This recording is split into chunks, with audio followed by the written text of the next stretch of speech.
Joe Rogan Podcast. Check it out. The Joe Rogan Experience. Train by day, Joe Rogan Podcast by night, all day.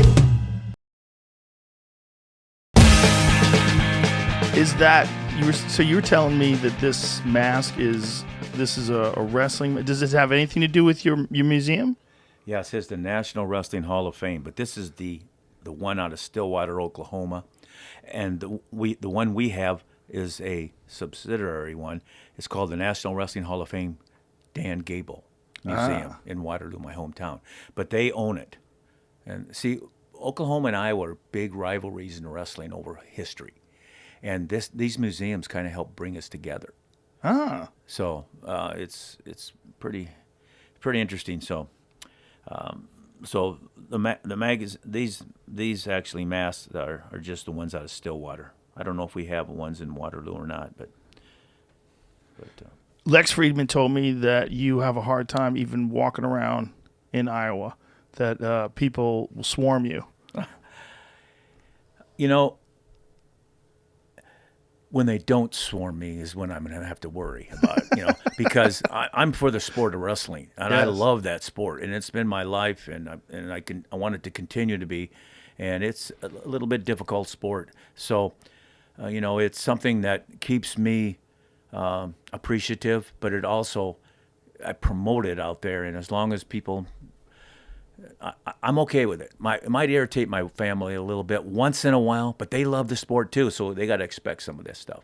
Well, coming from a guy that has accomplished what you've accomplished and has become this legendary feature in the sport, it comes with the territory. There's no way around it. I mean, you're a beloved character in the sport of wrestling, to the point where I told people that you were going to be on my podcast, and their eyebrows raise up. Like, people get very excited.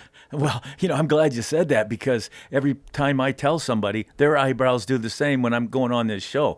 And so, of course, I knew about this show, but I had to do a lot of homework just to see, wow, it's pretty big. So, I'm excited to be here because I know the effect it can have, not just on me, because, but on the sport, and I love the sport. And it's my hometown of Waterloo that's why I got started in it, because it was just dominating wrestling at the time. And what's funny is that just from a world situation, sport brings people together. And, it's like, who better than a sport with Russia or Iran, or North Korea? Because, it's like, or Turkey, they just, especially the first two, they just, we're always in conflict, it seems like, with them. But when it comes to wrestling, we have something in common. And we usually end up losing to both Russia and Iran, but sometimes we beat them too. And we are well known for good wrestling, and that has helped, I think, the country be better off. I had Jordan Burroughs on, and he was describing to me what it's like to wrestle in Iran and how massive the sport is over there. And he's a giant star over there. And he's like, and people are so friendly and so inviting and so accepting and just so happy to see great wrestling. And just wrestling is just an enormous sport over there, and immensely popular. Well, when I won the Olympics in 1972, their most popular athlete was the guy in my weight class. Wow. The Iranian. And I had been in the Worlds a year before, but before that he had two Olympic titles and every world title in between. And all of a sudden he became so popular that the government was a little concerned about him, that the people were more appreciative of him than the government. Right. And so when he went to the Munich Olympics, even though he had lost the year before, because I was there and I won the weight class, we didn't get to wrestle, but he was there and representing Iran in 72, and he won his first match by about 15 points. But he pulled out of the Olympics, and he ended up going to the United States because of his being so popular that he was scared they might do something to him at the government level. I'm sure you're aware of what happened recently with the wrestler who was killed, the Iranian wrestler who was killed because he was involved in a peaceful protest, and they made an example out of him. Yeah, and they claimed that he killed somebody, but you can claim whatever you want to Yeah. help satisfy the people, but chances are he didn't. Chances are he didn't. It seemed like what they were doing was just making sure that people were scared. Yep, And that if they exactly. can kill a man who's so beloved and, a national hero, they can Right. kill anybody. Yeah, and the Iranian that came here lives still here in the United States. Yeah. It's wrestling to me is it's one of the most important sports because it's one of the very few sports that doesn't have a real. I mean, there's obviously WWE wrestling, and a lot of guys go from wrestling into MMA, but there's not a real professional venue. I mean, Jordan Burroughs does some legit wrestling, actual, amateur style wrestling, and gets paid for matches and stuff now, and has sponsorships and the like. And I'm very happy that he gets recognized and some other wrestlers get recognized. But it's not like basketball. It's not like any other sport where you have Olympic champions go on boxing and become huge stars at a professional level. With wrestling, it's one of the few sports where the people that participate in it, they take pride in the fact that they work in silence. They take pride in the fact that they grind. They take pride in the fact that they are miserable, that their training is unbelievably intense, and that it's so much more intense than most sports. If you had to compare like what an elite baseball player does, you're smiling, right? Versus an elite wrestler, I mean, it's not even comparable. No, but I appreciate all the sports because I have so many grandkids, and a lot of their dads are even baseball players, football players, and even coaches at that level. So, it's pretty interesting because like one of the baseball coach for my local, where I live in Iowa City, he's got a son named Gable actually, and he's first team All-State, but in baseball. But when he was back in college, he was dating my daughter, and he came to our wrestling practice. And we were just doing a running practice that morning, early morning, and we were doing little less than quarter mile runs, and I'd give him little time in between, of course, but he just wanted to try out what we were doing to see how it compared to how he trained that way. I'm sure they train different ways, but he made one really good lap, and he stayed right with the group, right in there. I think he claims he might have made another one. I don't know if it was the second or the third, but we were going to do 8.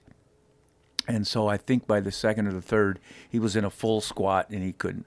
I mean, his legs just went out on him, and he couldn't do it. And I tell you, I think it showed appreciation from him right away from that point of view. So that's pretty interesting that you bring that up. I don't think there's any sport like it in terms of the amount of effort that's required, and also the margin of fitness and of technique required for victory. Like at the elite level, there's so many great wrestlers, both on the national level and the international level, that it really requires this insane level of dedication to rise to the top. Well, you mentioned Jordan Burroughs, and Jordan Burroughs was a good wrestler in high school, and he was a good wrestler in college. He became a great wrestler at the end of college, but I shouldn't even say great because you have another level, and that's that world and Olympic level. And I don't think he really realized his talent and abilities.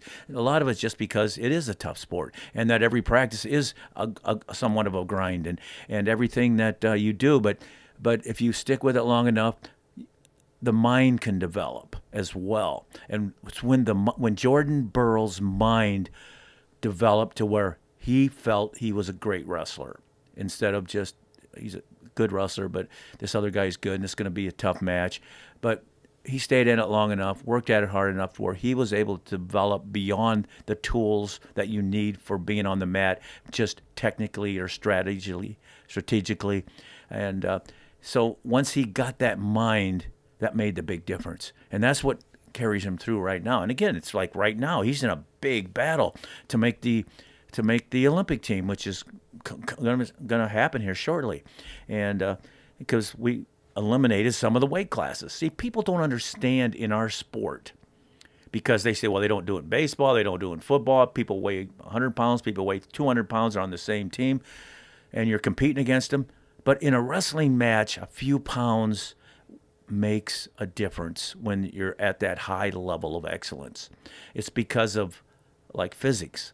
If you understand physics pretty well and positioning, and then you can probably be a better wrestler just because of the amount of weight and skill that you have within your own positions. And so for me, it was like I could wrestle anybody. I wrestled 150 pounds at the Worlds and Olympic Games, and I could wrestle the heavyweight who weighed 450. And they go, "Why could you wrestle him?" I said, "Because I knew the leverage, and I knew the skills and the strategy, and because of that, it gave me the opportunity to feel heavier than him." And I think that's what a lot of people said. They say, "You don't look that heavy, but when I wrestled you, you felt like so heavy." I said, "Well, it's because I knew my positions." So, that's where like Jordan Burroughs is now. He's so much better, but not just in his skills from on the mat. It's a lot in his brains that he knows he's good. He's had a lot of practices where he's done well.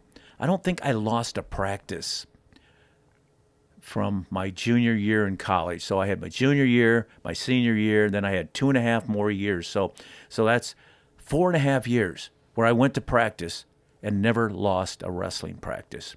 And by that, I mean I pretty much dominated. And I usually wrestled the bigger guys in the room, even though I was a lightweight, just because I could. And because of that, it gave me a lot of confidence. And so people, always ask you, how you think you're going to do? Well, I think I'm going to win, and I think I don't really think, I pretty much know I'm going to win. So, it's one of these things that when you have that much success, it works. And that's where I feel Jordan Burroughs has developed to. But like I said, he's got only 6 weight classes as compared to 8 or 9 or 10, what we normally used to have. And he's got a world champion coming down named Dake that will challenge him at that his weight. So they're both highly credentialed. And so that's going to be a big match coming up here probably pretty soon. Mental toughness is one of the most important aspects of wrestling. Obviously, technique and fitness are huge, but mental toughness is what defines wrestlers, in my opinion. Because when you see wrestlers, successful wrestlers, in the UFC in particular, there's no one like them. When they come over to MMA, you recognize like there's something special about them as athletes. And I think that it comes from the fact that wrestling is so difficult. The practices are so hard. But in the world of mental toughness, where mental toughness is one of the cornerstones, you're known as a guy that stands out. Like you stand out amongst, like David Goggins likes to say, you're uncommon amongst uncommon men. Like what is that? Like what made you stand out from these other wrestlers? Well, I'm going to jump forth to my high school coach, even though I got a lot before that. But I just remember what he said in the room. And he was like the best high school coach in the state at the time. He said, "Guys, win with humility. Lose with dignity, but damn it, don't lose." And he put those last 2 lines together real quick, so you kind of had to listen to him. But it was pretty neat because you win with humility, you lose with dignity, but damn it, don't lose. And so, that was my first major coach that really taught me a lot of those type of principles. But before that, I was a kid that was at the YMCA when I was 5, 6 years old. And basically the reason why I was there, because, you want to learn how to swim, because if you're an outdoors guy and you want to be around water and you want to make sure you know how your kids swim. So my mom and dad got me into the YMCA. But what they got me into the YMCA really for was they needed help. I mean, my dad was a full-time worker, and my mom, she stayed at home a lot, but she also helped my dad. He had an office at home. But I was a little hellion, and they needed me to learn how to swim. But they also needed me to learn how to be a little bit sociable. They needed me to learn how to get along with kids. My first job was at the YMCA. I actually competed. My first sport competitively was, besides practicing, was swimming. And I won a YMCA state championship when I was 12 years old, believe it or not, in the backstroke, which, in wrestling, I know fighting, you can go to your back, and there's lots of tools that you can do there. But I hate going to my back, And I think if I was a fighter, I would think I hate gravity coming down on me. So I don't mind putting it down. But and there's skills there you have to learn. But I really liked the YMCA because it gave me a chance to learn something away from home. I was home with my mom, I was home with my dad, home with my sister, 4 years older than me. But, it's just something, I call it going for help. And I think my mom and dad realized at that time that they needed some help with this kid. And I think that's a really good thing to think about as people in the world when you have kids growing up. And if you're not giving them what you need to give them, why not go for help? And there's organizations out there. Now you got to be careful, who you're putting them into, or even if you're giving them to a babysitter or whatever like that. But if you're pretty confident that you have a good place to get some help, you get some help. And I same way with me as a coach, same way with me as a husband. I mean, I got my wife, I got my family, I had my assistant coaches, and I got my fans. I mean, I always had them looking out for me. I built that kind of trust with them, or more than even trust, just they want to help. And that was the way. Now, you can't go overboard. You still got to make sure that the help you're getting is the right help. But the YMCA was perfect for me because, I can remember the first day they took us to a wrestling room. We had a little wrestling room at the YMCA. And I was already wrestling before that because my dad was a wrestler, not a great wrestler, but his friends were. So when they came to the wrestling, learning the sport, my first wrestling room was at the YMCA there, even though I had been in a wrestling room because these older guys had drugged me around to the wrestling rooms, but in Waterloo. But I can remember wrestling a kid, and I handled him pretty good because I had already been wrestling on my carpet at home, wrestling outside in the grass, and these people had a little experience with me. So, but the kid, kind of got mad, and so I was waiting for my mom and dad to pick me up after after the Y's couple hours where you spend there, and this kid came out and he goes, you can, maybe you beat me in wrestling up there, but he goes, how about a street fight? And I said, whoa, I was probably 8 years old at the time, and I was downtown Waterloo, Iowa, tough town. I was on one side of the river, and he was on the other side of the river, growing up, and so he probably had been in more fights than me, but I wasn't going to fight him. I was waiting for my dad to pick me up, and all of a sudden, he punches me, and so what do? You got to fight. I mean, either that or run, and I fought, and I did all right. I mean, just like in the wrestling room, I did all right. And so I had some of that in me too. But when I had the guy on the down, and I kind of let him up, we both looked over. My dad was there standing watching me, and that guy's dad was standing there. And my dad and his were talking to each other. And so, that's part of an experience that you kind of grow up in. And I don't know if they even knew each other, but they were kind of supervising, yet we didn't know they were there. Right. And that was kind of one of my first experiences with understanding a little bit about competition outside the organized sports, Yeah, raw competition. Right, yeah. Yeah, primal. Yep, yeah. So, actually, speaking of the story there, it was a really good one. This is about my mom and dad. My mom and dad were great people, but they liked to drink a lot of beer and smoke a lot of cigarettes, and that's why they probably didn't live so long, and they probably had some trouble at home. And by that I mean the cops visited home quite often just to break up fights, or my mom would probably call the cops on my dad. And so the first time I ever really took notice was when they came the first time and they took my dad away.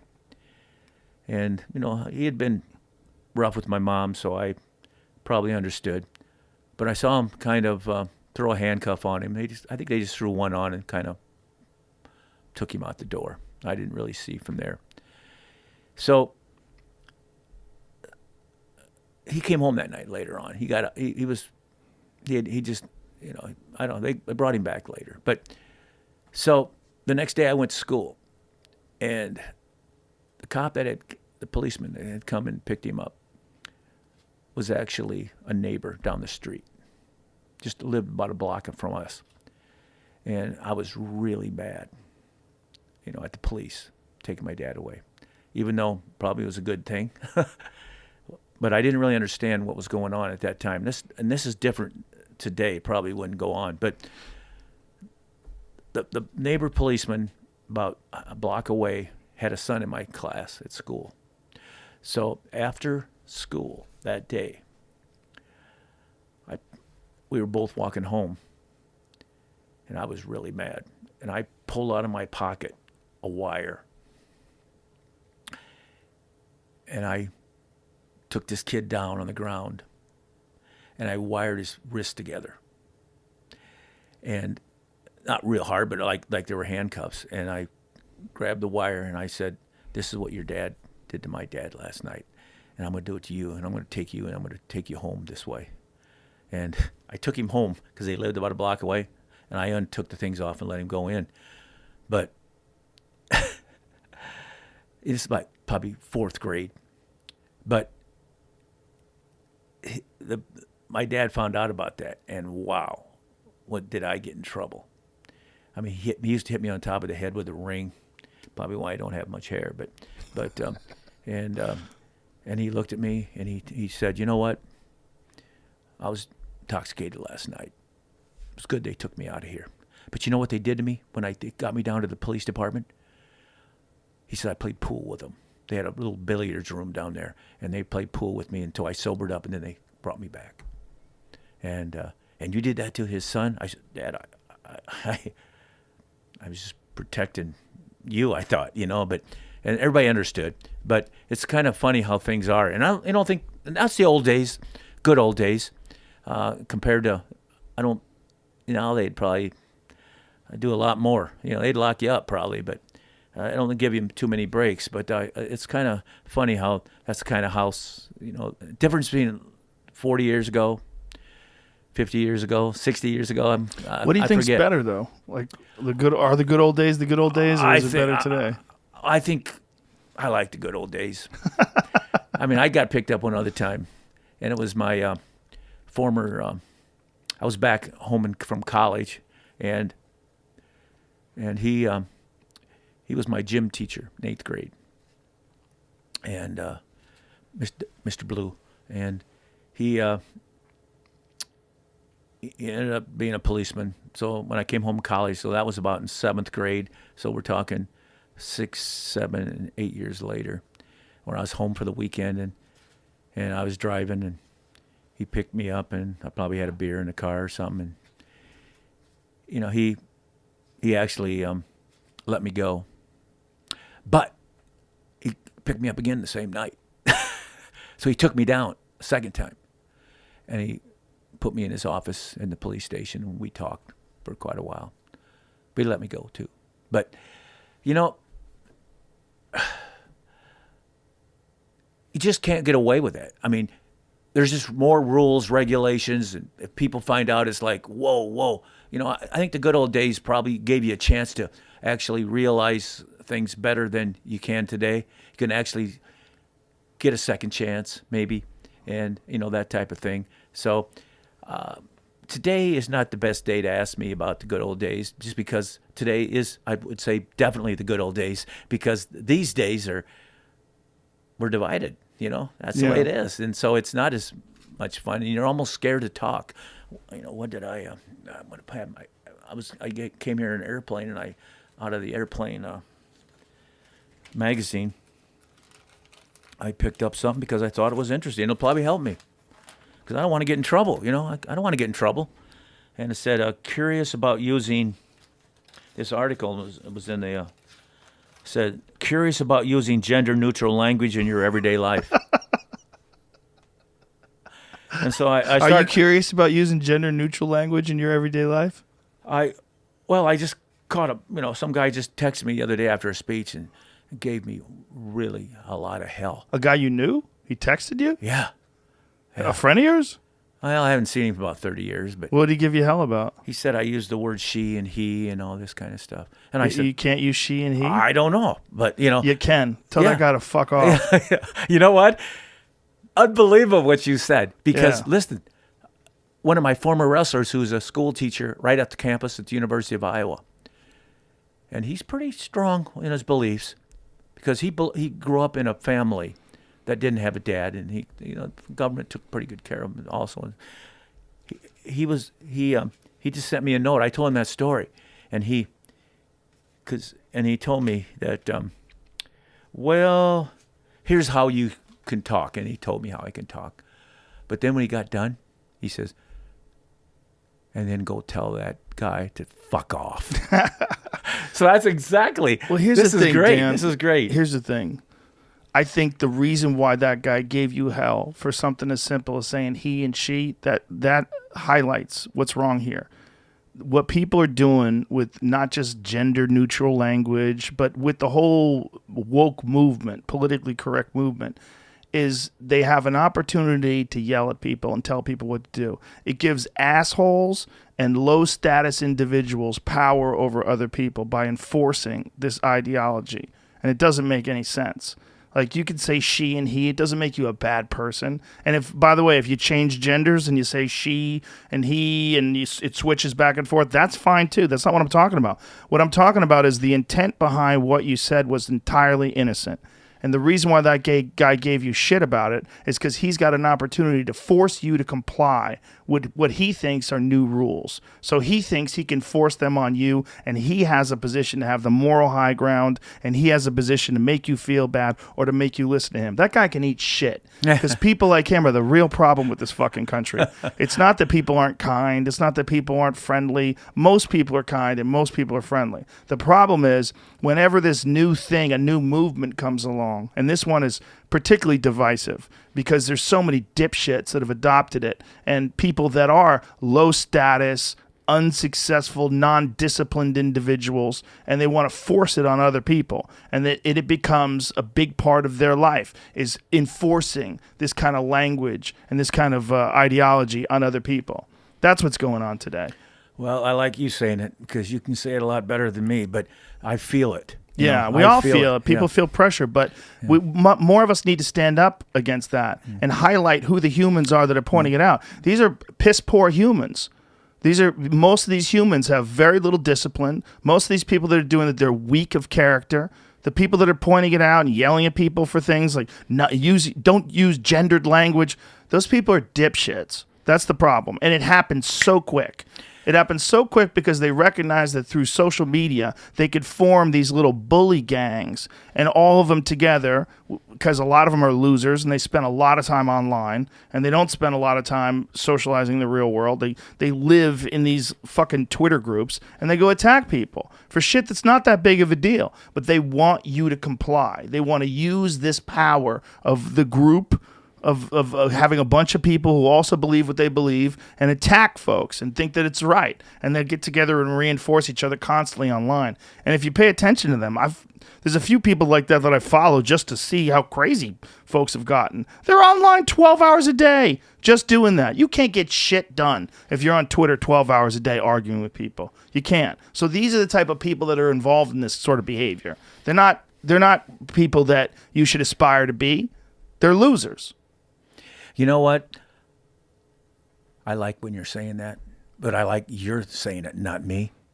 Because, I have... You're a coach at a university. Well, not anymore, but yeah, I was. You were. For a long time. But I like to somehow get those people that you're talking about to see the light. I really would. I would like, and that's kind of a goal of mine, to see the light like that. It was but I do have my setbacks. The other day, I was having breakfast with my family on a birthday breakfast for one of my grandkids.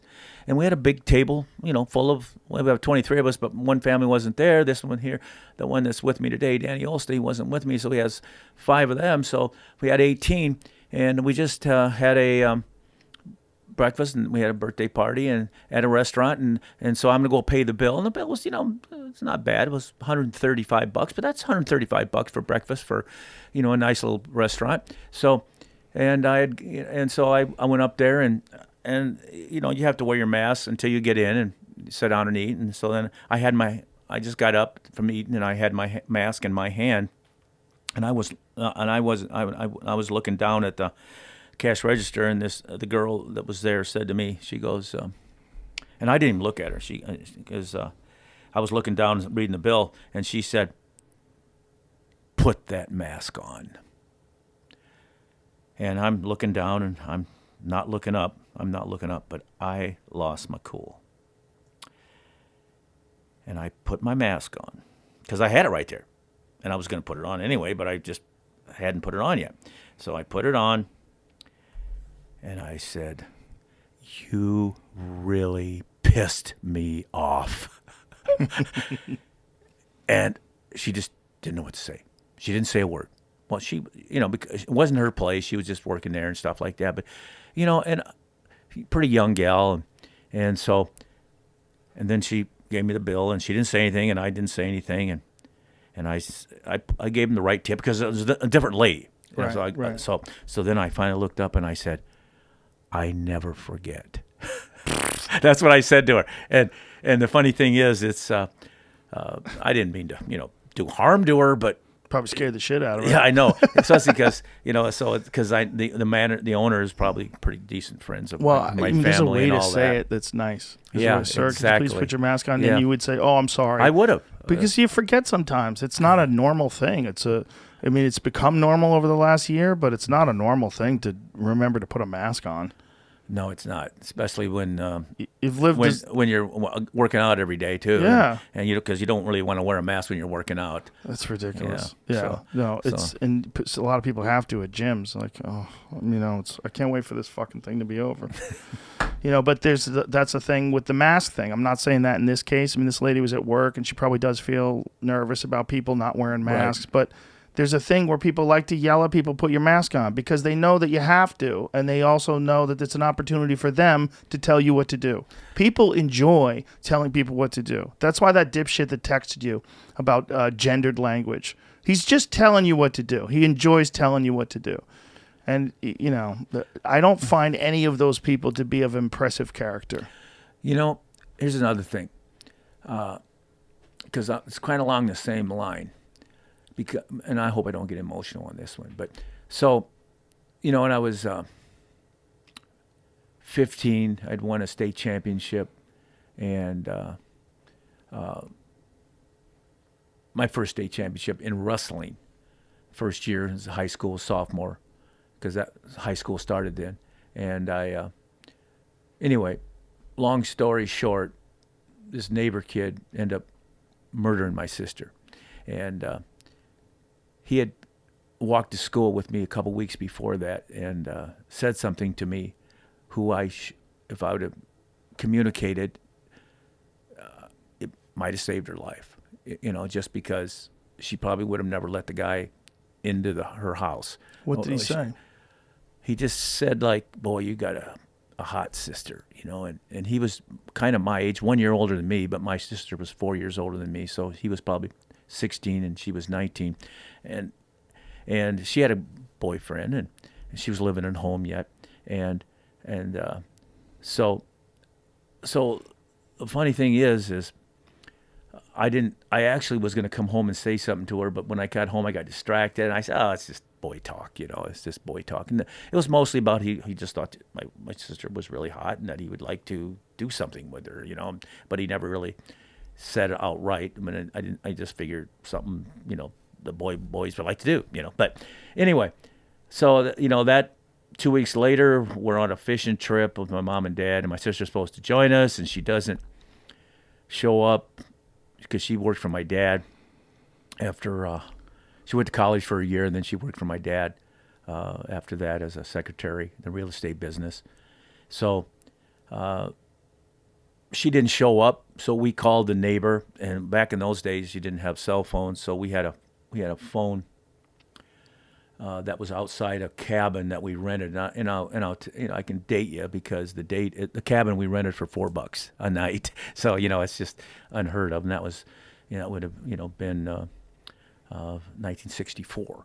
So we were at a payphone about a half a block from the cabin that we were renting, and we roll the window down and you put the dime or nickel in the phone and you call. And my dad called I was in the back seat. My mom and dad were in the front. My dad was driving, and he called the neighbor and he asked if my sister's car was still in the driveway, and he said yes. So, and she was supposed to be with us 90 miles away that morning, and she didn't show up.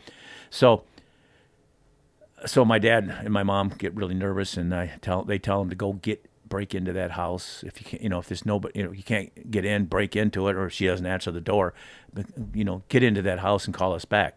So you can see the tension in the front seat of the car. I can see my mom and dad worried, and the phone rings finally at about 15 minutes later, and all of a sudden, my dad drops the phone, and my mom was going. She was kind of starting to go hysterical and wanted to know what was wrong, and he looked over. I'll never forget this. Being a 15-year-old kid, and I looked. My dad said to her, "Diane's not alive." And oh my God, it's just my mom opened the door of the car. She took off running back to the block to the cabin. I got out and ran after her, and when I followed her into the cabin, by that time she was already on the floor, and she had grabbed her hair and she was pulling her head, hitting the wooden floor, and she looked up and she had blood all over her forehead. And so my dad then followed in, and we packed up real quick. In like 10 minutes we left half the stuff there, and we took off for my hometown 90 miles away. But within 15 minutes, within a half hour of that phone call, I was in the back seat, and there was a lot of trauma going on in that front seat. And I said to my dad,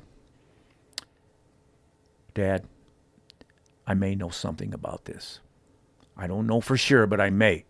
And he overreacted. He slammed the brakes on the car, got out of the car, came around, opened the door, pulled me out, slammed me against the door. "What do you mean you may know something about it?" And then I told him the story about the 2 weeks before, that me walking to school with a neighbor kid, and that what he had said. And he just hugged me and threw me back in the car, and we stopped at the next town, which is about 15 miles later, and went into the police station. And we told the police what had happened as far as sister, daughter getting murdered the night before, and we were on our way there, but my kid told me a story that I think if you could help me as soon as possible. So they called ahead to the Waterloo Police Department. The Waterloo Police located, he was at work sacking groceries the next day in a grocery store. And so he'd actually admitted right there that he did it, after they got him. But the thing is, what's amazing is this guy, then he escaped from prison after about 20, he was only 16. He got life in penitentiary, and he escaped, and that pretty much doomed him to ever getting out. And then, because he was out for a month before they caught him, and he actually, in the trial, he was so mad about getting sentenced to life in prison that he pointed to the Gable family, and on the way out, and he said he was going to kill us all. And so anyway, this guy goes to prison, and he lives, and he dies in prison. After he broke out, he never really got a chance to ever let him out. But here's the thing. So it's this about, I don't know, say it's 7-8 years ago when he passed away. But we got another cabin now. It's about 30 miles north of the cabin we were in that time, and that was a rental cabin that's torn down now, and we go right by that place. So we're going right by that place. Actually, me and my wife had been at our cabin that my mom and dad owned, and I inherited it when they passed on. But we were at that cabin, and we were coming home, and we were going right by the spot where that payphone was, and where we had learned about her death. And there's a cell phone call. It's the warden of the prison he's in. I think it was Indiana. He was in Indiana, the prison. And the warden told me that the guy that murdered your sister just died. The exact same spot where I learned of the murder, I was driving by, and it's about 115 miles from, well, it's actually a lot further than that. So it's like spooky. It's like real spooky. And then what's really amazing is what he said to me, the warden. He said before he died, he was seeing a counselor, and the counselor told me this, that he said, you know, he repented. He said, I really shouldn't have. I feel bad about killing Diane Gable. I mean, this is years later. But that he had told, and he had been rehabbed somewhat. And he goes, and the reason why, he said, I knew I was going to kill somebody, but he said, because she was such a nice girl. You know, oh my God. He said he knew he was going to kill somebody? He said he knew he was going to kill somebody. It was just who he was. Yeah. And they told me that. And you know, I cried for an hour. And it got a lot out of me. But, you know, as bad as my dad felt, my mom felt, and, you know, I felt probably, I kind of got rid of a lot of hatred when he told me that he admitted that she was such a nice girl that he shouldn't have done it. And it was, you know, probably not too far. He probably did it on his deathbed or something, but he probably had all this guilt. But you know, it helped me too. And it helped me because even though I cried for an hour, and I think the stuff you build up inside you sometimes, you don't know what it's going to take to get it out of you. And I think that really helped me with my situation, because you always feel a little guilty because of maybe you could have saved her life. But more than that, it's been something that I based my whole life on too. Just communication. I mean, this is your business, communication. Yeah. I mean, and sometimes my wife tells me I'm telling her too much. You know, you don't need to tell me. You know, we don't need to talk about this. I said, yeah, I do. You know, I need to talk about. It's not just that. It's just anything that crops up. I need to go home and I need to have a conversation with somebody that I like and love, and to be able to see whether I'm doing the right thing or I'm not doing the right thing, or I'm getting feelings. It's like right now talking to you.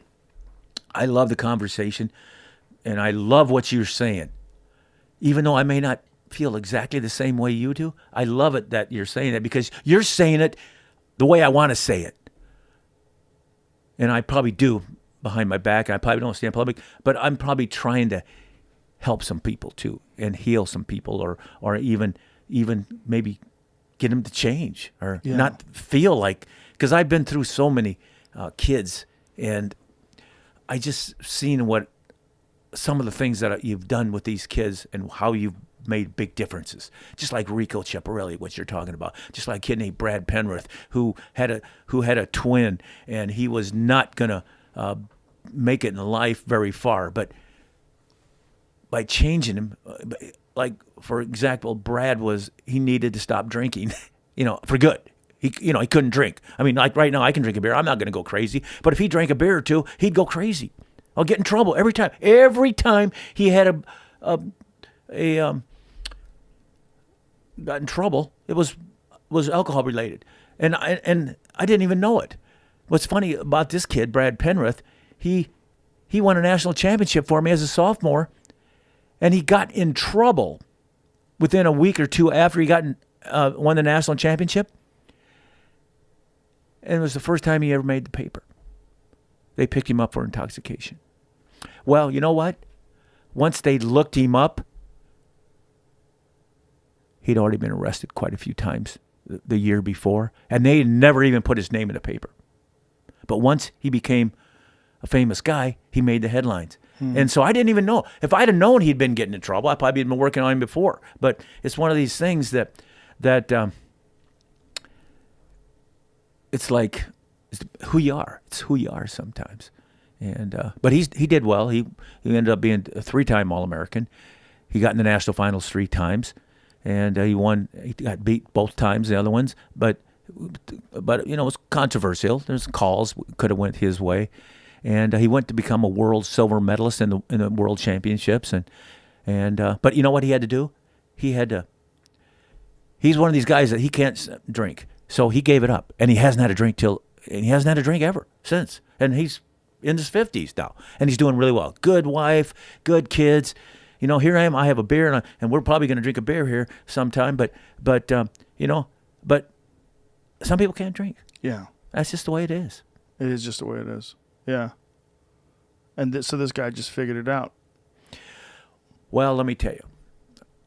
Going into his senior year, he got in trouble.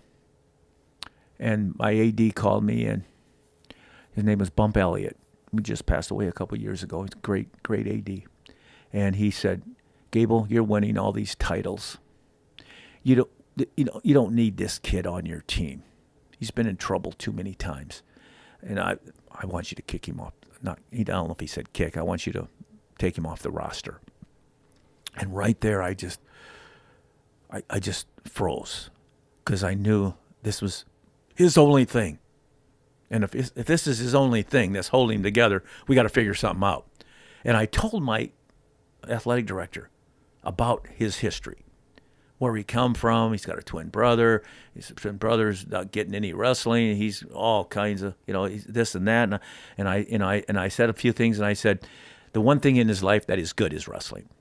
I said, do we want to take that out of him? After actually talking to a guy that would listen, he looks at me and he goes, I'll buy that. But let me tell you, this is what we got to do. In-house treatment for 30 days in a hospital. And if you can't do that, and he can't successfully come out, then he's off.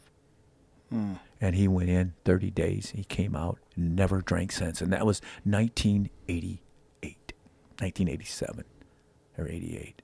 And here it is, 2021. He's got a nice wife, nice kids, and he's doing well in his life.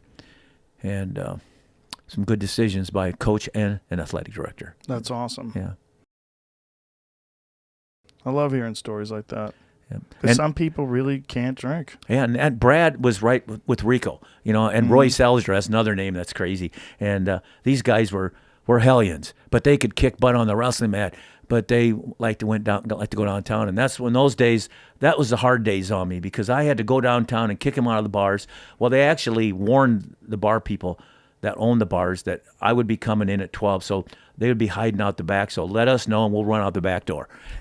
So those days, they should have probably happened. I shouldn't have let it go that far. But when you're winning 7, 8, 9 straight national titles, sometimes you give a kid a break or two, and it comes back to haunt you. So,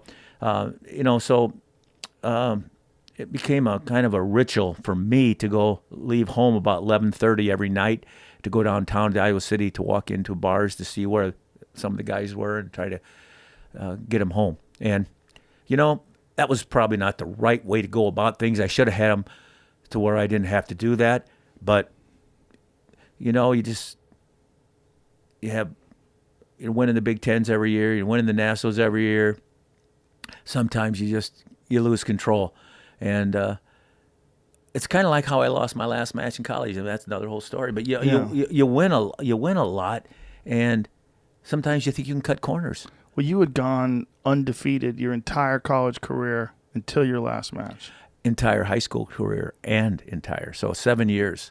And that was in scholastic wrestling, not freestyle wrestling, because I didn't start wrestling freestyle until in college, but that's the international style. And I did lose there. But for scholastic wrestling, high school I was undefeated, and then I was undefeated in college until my last match.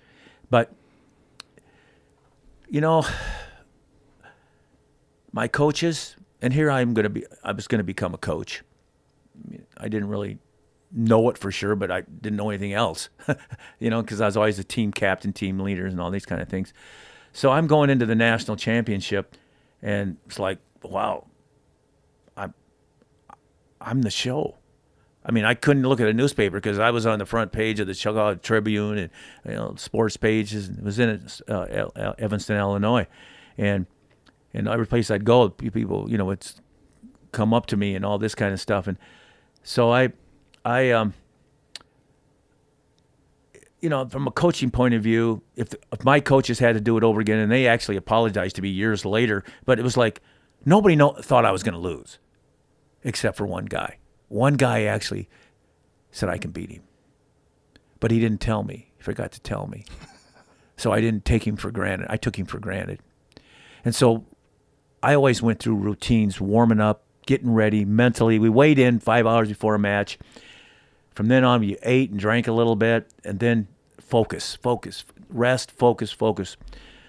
I was doing interviews with Wide World of Sport right during the national finals, and I wasn't a talker. Like, I could talk pretty good now because I learned to talk. But at that time, off the mat, I couldn't talk to anybody. And so when they put a mic in front of me and they wanted to know about, hey, can you just say this? Say, hey, I'm Dan Gable.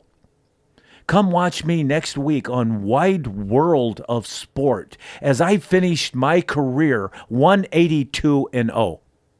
And I hadn't wrestled the match yet. And so I was supposed to say that. But you think I could say that? Hell no, I couldn't say that. I kept stuttering, not saying it, and they kept doing it. So finally, after about 15 takes, they wrote it out on big cards. And so I took about 7 takes with that one. I think I got it done in about 22 takes. But then when I got it done, it wasn't good either. They just finally said, oh, that's good enough. Get out of here. So I turned. I'm on deck. I'm on deck. So they already went through the 118, 126, 134, and I was 142 at that time. So 134 is just wrestling. And I always warmed up for, a good 45 minutes to an hour. So I hit a quick warm-up and went out in that match. And I didn't realize there was somebody that actually thought they could beat me. And even though before I always did the routine, I went through it. But I'll tell you what, you skip once, you're vulnerable. For only time in my life that within a minute into the match, I could hear the crowd. A minute into the match, I could feel how I felt. And I was feeling tired and weak. I mean, I never knew how you felt in a wrestling match until the match was over. And once it was over, yeah, sometimes I felt good. But sometimes I felt weak and tired. But I didn't show it because I didn't think about it. I didn't know it. But the one time you didn't prepare, and the guy thinking that he could go with you, and he could, you take on everything. So you take on way more than just your opponent. And so I talked myself into wrestling after minute 1. I kept saying, I got to keep going. I got to keep working hard. And so I got an early lead, just a quick first takedown. But I kept feeling how tired I was. And I kept hearing the crowd. Why do you think you were so tired? Because I didn't warm up. I was doing talking. I was not focusing on my match. And it had concentration. Just no warm up had that much of an effect on your conditioning. I used to be a pretty, well, even today as you get older, you notice how if you don't warm up and you hit something really hard, you get exhausted. And it's probably kind of like that. Usually what I did for warm-ups is probably within a half hour of my match, I would get match heartbeat rate up and go for 3 or 4 minutes that way. So now you don't get real tired. But then after that, you'd probably have a little drink and get ready to go. What would you do for a warm-up? You had a very specific routine? Pretty much, stretching and jogging, and then actually wrestling pretty hard, and to where you would actually sweating good, and then I actually got to the point where if I had a lot of time before my match, I would actually go take another shower. But usually when you were the fourth guy out or something, you just kind of stayed loose, but you didn't really. And then right before your match again, you might get your heart rate up again because your heart rate didn't really go down below 100 probably, and you need it in a wrestling match is probably going up to 170, 180, stuff like that. But you wanted to have your heart rate up to that match pace heart rate for not 7 or 8 minutes, because that you're not going to recover quick enough. You still be tired. You want to be tired, so you'd get it up there and spike it up and down for 2 or 3 minutes, and hitting some really good execution of wrestling holds. We do hand fighting, a lot of hand fighting, and that hand fighting can really can get that heart rate up and pushing and shoving and hitting some live techniques where the guy was letting you do it, but you're doing it at live pace, and you do some sprints and do some tumbling, gymnastics tumbling. But in this match, no warm up at all. When I got done with the 20-second take and I had that match to warm up, so I probably had 10 minutes instead of my normal 45 minutes or so. But I thought I was still ready, but it was something out of my control actually, and it took me over. But I did talk my way into because I got ahead. But then I got real far behind. I mean, I was behind by 6 points. And then I got ahead by 2 or 3 points. And that was right towards the end of the match. And then there was a flurry. Could have went either way, but the referee went his way. And that's the way it is. I mean, it's just that's calls. Does that haunt you to this day? Oh, of course it haunts me. But guess what? I needed that loss. I really did. That loss took me to unbelievable heights that I would have never had without that loss. What's unbelievable is if you ask the guy that beat me, Larry Owings, he said if I had to do it over again, I might have lost that match on purpose. Or not even on purpose, just because I didn't know how to handle it. I wanted to be an Olympic champion. I wanted to be a world champion. But when I won that match, there was so much hype. I didn't know how to handle it. He said, even broke up my marriage. He was married, I guess. That's what he claimed. He claims. And we probably came home and just didn't know how to, you're not supposed to be. It's kind of like with me when going downtown that night. I probably shouldn't have been, but my wife was behind us and everything, but I probably shouldn't have stayed. But sometimes I didn't tell you this. Sometimes I stayed at the bar for a little while and then came home. But, probably shouldn't have stayed at the bar. And there's a lot of times when I was on my way home that after coming home at 6:30 or 7 o'clock at night, then I had kids at home and a wife, and they had dinner, and they probably got tired of waiting for me, that they did get tired of waiting for me. They would go have dinner, and then time I'd get home, I'd probably have to walk in the bedroom, kiss the kids goodnight because they were already in bed. And that was a tough time in my life, too, because the next year we ended up losing the 10th championship, going for the all-time record again. Going for the all-time record once, you'd think a guy learned, but of course, then you got 10 years later, you kind of forget, and you do the same damn thing. But you do it not as an athlete, you do it as a coach. And about ended my marriage because my wife, I think, was pretty upset with me, and then I got upset with my wife about things, and so we struggled pretty hard. And you'd think you'd learn, but sometimes you forget. And that loss was well. I don't forget. I'd love to have won that match. I would have loved to have won that match, but not how I won it. Because I could have got the call at the end, too, and maybe still won the match. Could have went overtime. But you think the loss was very important. I think that's what almost everybody always says about moments that are real low moments in their life, when they thought everything was untouchable and they thought that they were just... Well, look at my sister. Low moment in my life of all time. And pretty much dedicated my life to that moment as far as how I was going to make her proud, that type of stuff. And it's pretty amazing that that those low points can bring you out and get you back on track, even though it's hard to say that there was good in it. Right. But You know, another thing that I really was scared of in my life, that when my mom and dad wouldn't make it together. And I started at a pretty young age. And it went all through high school. Because even after my sister was murdered as 10th grader, it didn't let up in my household. A lot of late night drinking and yelling. And before that 10th grade, it was just mad at each other about something.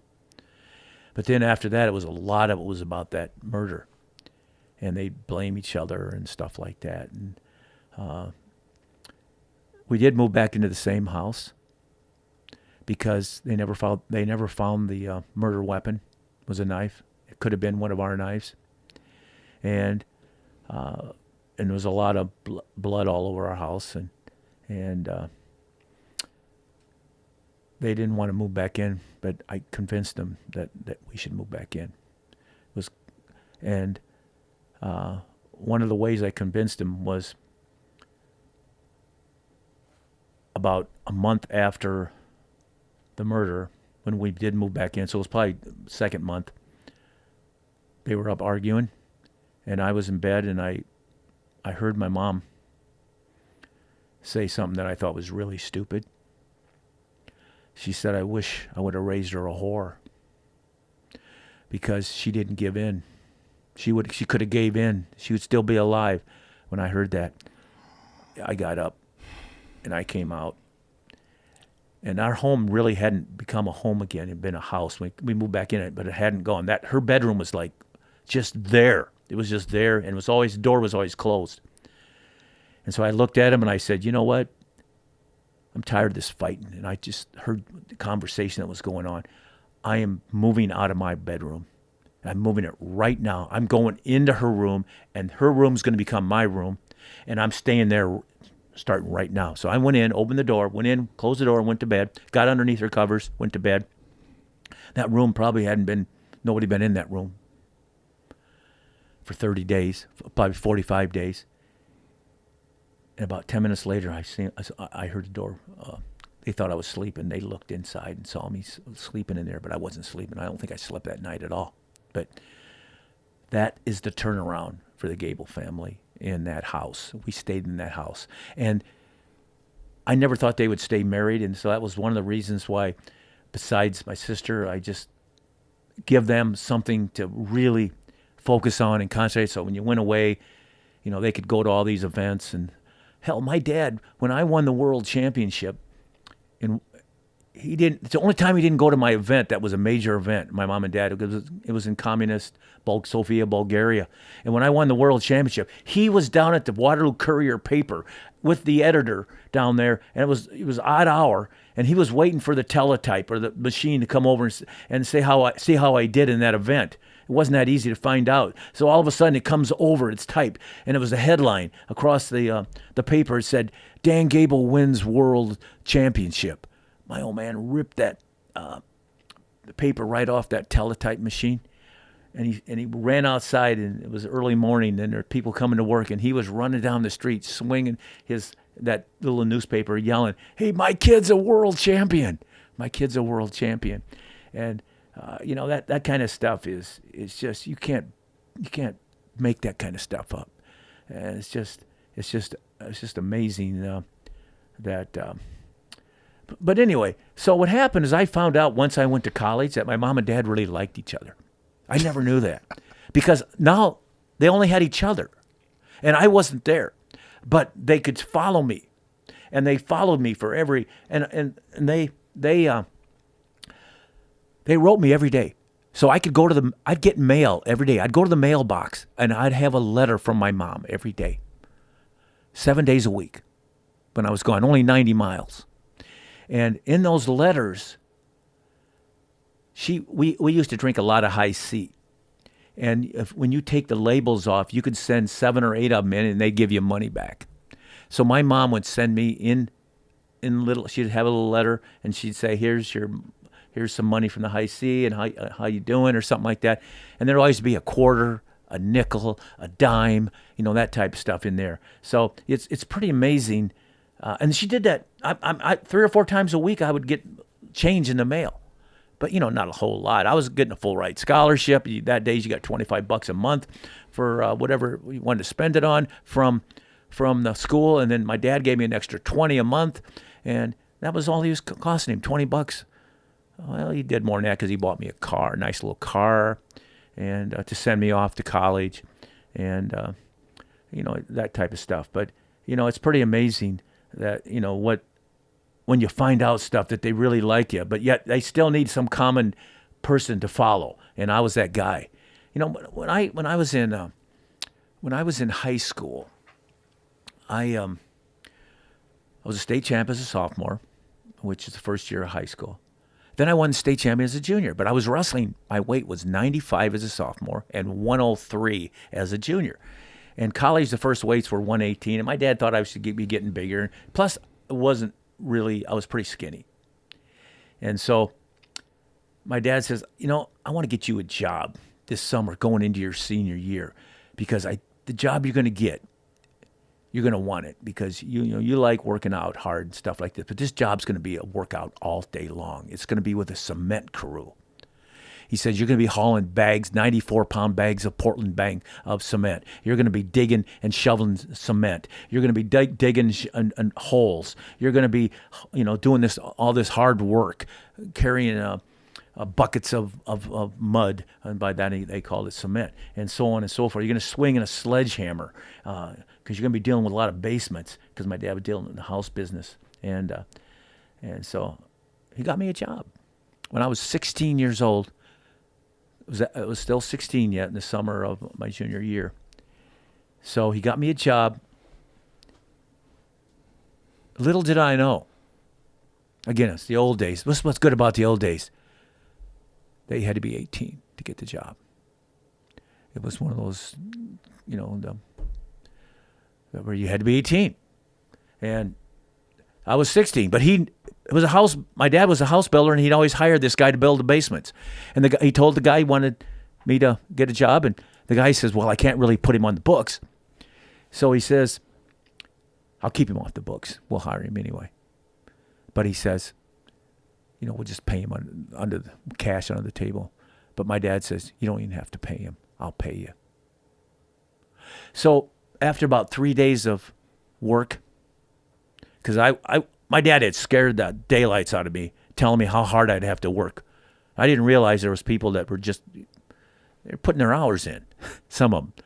And I was working arms and legs around these guys, carrying, running, and the people kind of looked at me funny for a while, but then they realized I was on a mission.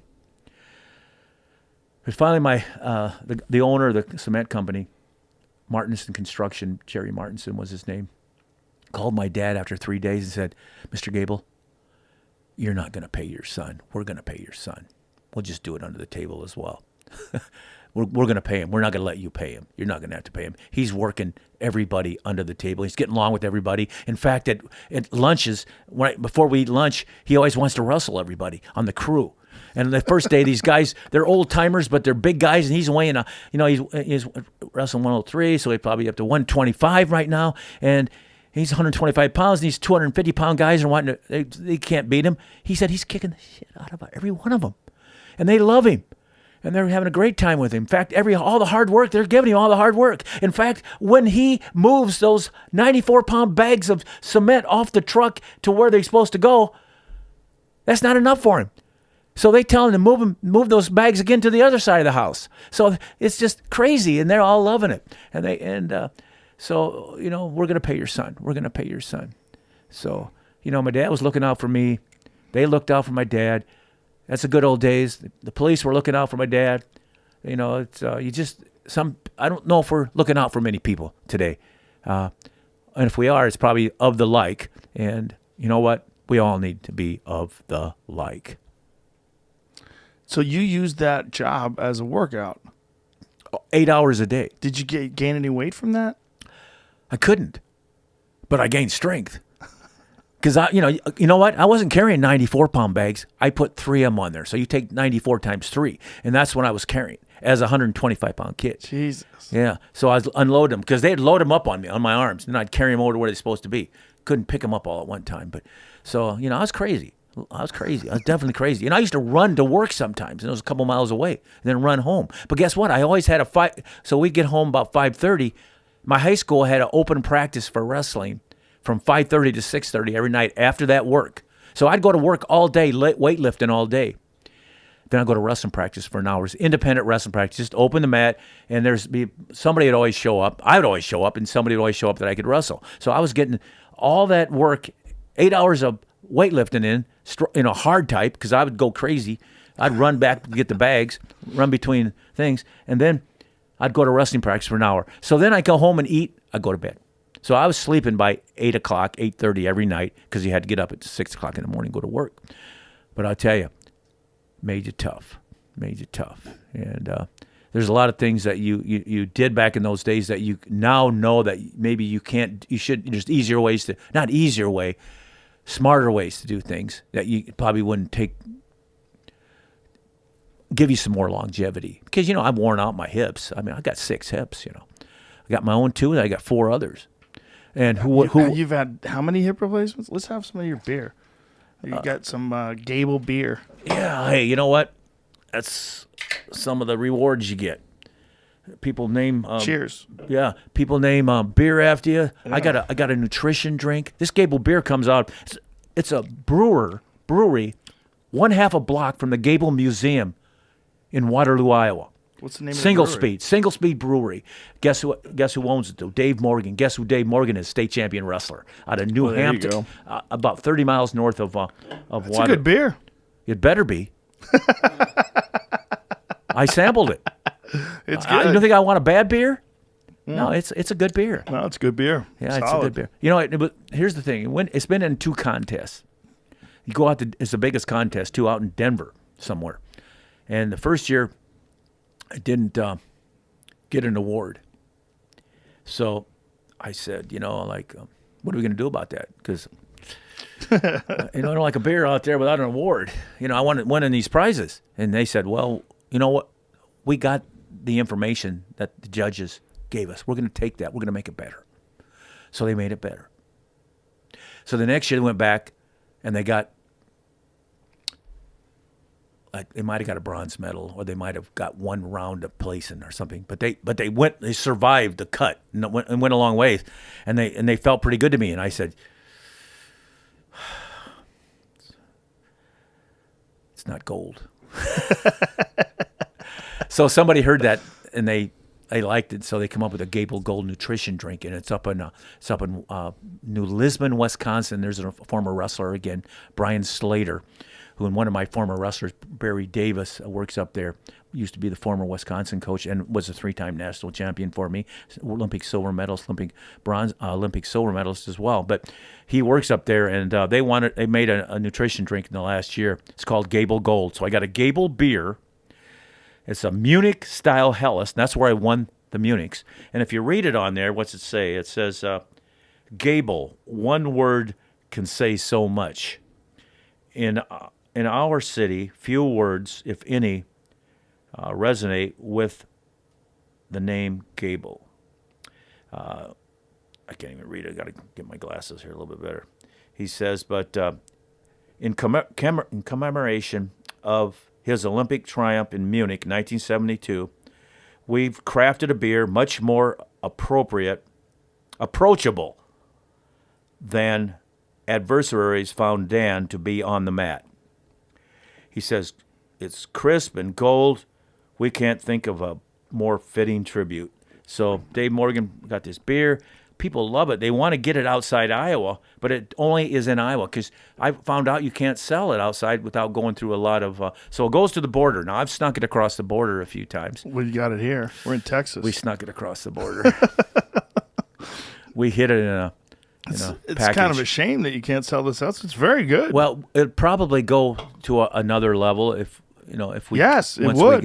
I would buy this, 100%. Well, I'd keep it stocked here in the studio. Well, we're talking about me, but all my friends, when they found out I'm coming down here, they all have got a hold of me, and they all want to tell me to tell them hi and tell them this, tell them that, and tell them I'm their number one fan. And so you're a big deal. I just want you to know that you're a big deal, and you know that, but it's not like you care as much as like me. I want to be successful and I want to win. I want to do all this great stuff, but that's just part of what I want to do.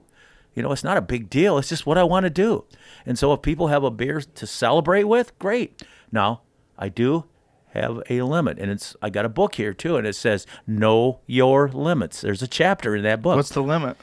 Well, for me, it's a little different than most. Whatever you think you can limit. For me, it's 32 ounces. And I usually just say 2 beers, but these are 12 ounce, so I could have 2.5 of these. But that was back in a few years ago. I'm getting older. I don't know if I can still do that limit, because if I look at the times that I've been in trouble with something at all, it's always I've been a little beer, had a little beer in me, whether it be with the police or whether it be with my wife or whatever. So so you gotta be smart. Gotta know your limits. Yeah, you gotta know your limits. And how many hip replacements have you had? Well, I owned my own 2 because I was, had 2 pretty good ones. But when I was, let's see, when I was 48, well, actually, I went out to run when I was 38, and all of a sudden my hip started hurting. So I ran through my hip for 10 years. If you run far enough, you didn't have a hip pain. The pain of the arthritis, running. right? Right. The pain of running.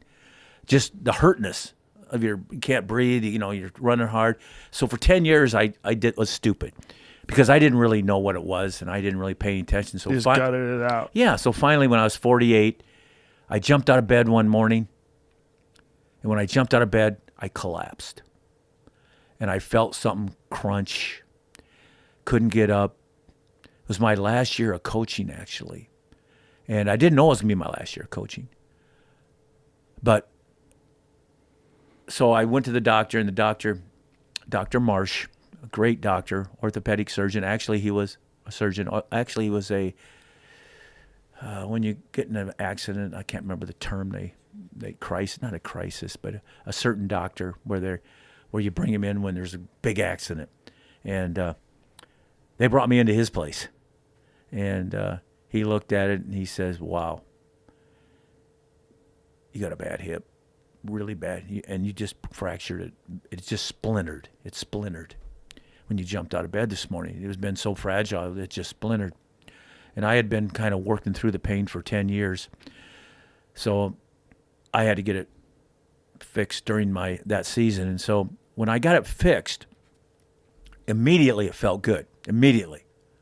But then I didn't realize my other one was hurting because that one had the most pain. So it was overtaking the other one, even though the other one was bad. So he says, we got to do that other one. And I said, wow. So it took a while. It took 4, 5, 6 months to heal, to get back going. So then he had to wait a little while, and then they did the other one. So I, it was made me think a lot. And I don't think that's what got me out of wrestling. I think what got me out of wrestling is what I kind of referred to earlier, the mind. By that I meant that there was a certain way of life that you have lived, and if it didn't happen, like second place was just not acceptable.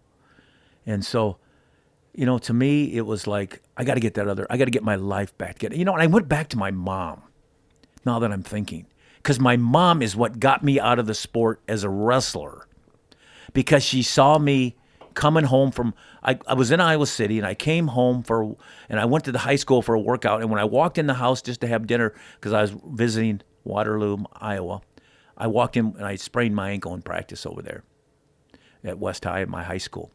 And so I was limping, and my mom looked at me, and she said, my God, you're limping again? What? He said, you know what? You got to get out of this.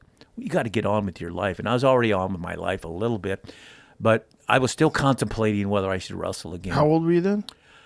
Well, I was 23 when I won the Olympics, so now I was probably 24, because wrestling season, October 25th is my birthday, so wrestling season probably was in December. So she was just concerned that from injuries and... Well, yeah, she was just tired of seeing me being lamed up. For 24, you're not even in your prime yet. Yeah, but I worked pretty hard. Yeah. Yeah, I was the only guy, high school, back in the high school days, when I first came there as a sophomore, I lived across the street from the high school. My coach knew that I was a little bit of a fanatic. And so he says, Dan, I live 5 miles away from West High School, and I'd like to have the doors open into the locker room for the team if they want to come early, even during football or even during wrestling, especially. He says, I'm going to give you a key to the locker room to where you can just come right in from the outside, because you can come right across this, because I know you want to come, right? I go, yeah, I want to come in the mornings. He says, not a required practice, and I'll get there, but I'll probably not come right till towards the end, and because it's just on your own, running, lifting, that type stuff. And he says, I'm going to give you a key to this. And this, again, the good old days, you can't do it now. And if you do, you get fired. Right. So he gave me a key to school. I walked across the street. I only had to walk a block.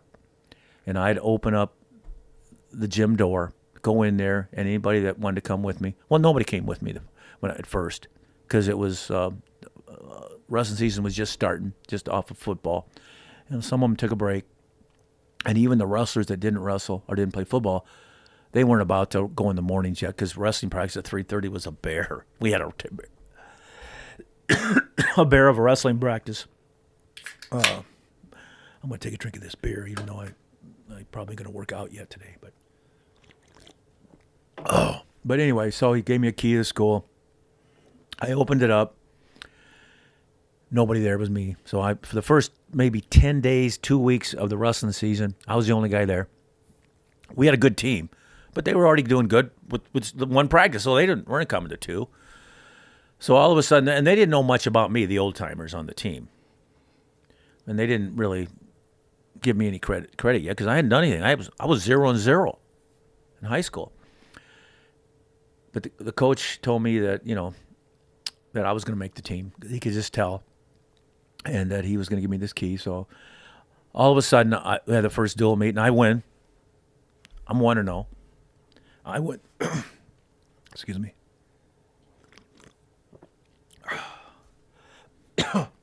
I win the second one. I win the third one. I win the fourth one. I win the fifth one. I'm going into my gym. I'm about the sixth or seventh. And all of a sudden, I open the door, and I kind of close. Oh, taking the key out. I can't get the key out a little bit, and somebody bumps into my back. And I turn around. There's a wrestler. And I go, "What are you doing?" He goes, "Well, you've been coming.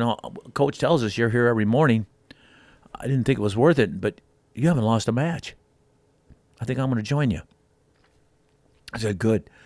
So then it was all of a sudden 3, 4, 5, 6. So by the middle season, the end of the season, we had just about everybody coming in the mornings. Not the day of the match or the day before, but like 3 days, Monday, Tuesday, Wednesday, usually, when you could not get ready for the big matches. But it just, that's the way people are. It shouldn't take that way, but from a coaching point of view, it taught me a lesson. You always have to have a leader in there, because you got to go for help again. Here my go for help is. So I have somebody in there besides myself. And that's kind of the way we built the University of Iowa up. We went for help right away because they weren't that good. Iowa State was good, but I thought Iowa was going to be automatically good because they were good, but they didn't know they were good. And they never had done good. So they weren't good in their mind. And that's what got me out of wrestling, my mind. So the mind is such a big thing. My mind was really hurting more than my body, and I didn't really realize it. And that's where my mom, I think, understood it, and my wife and people like that. They could see that I was kind of going crazy, but From too much competition, just too much grinding. apparently, because here's the thing: I would get sick towards the end of the season.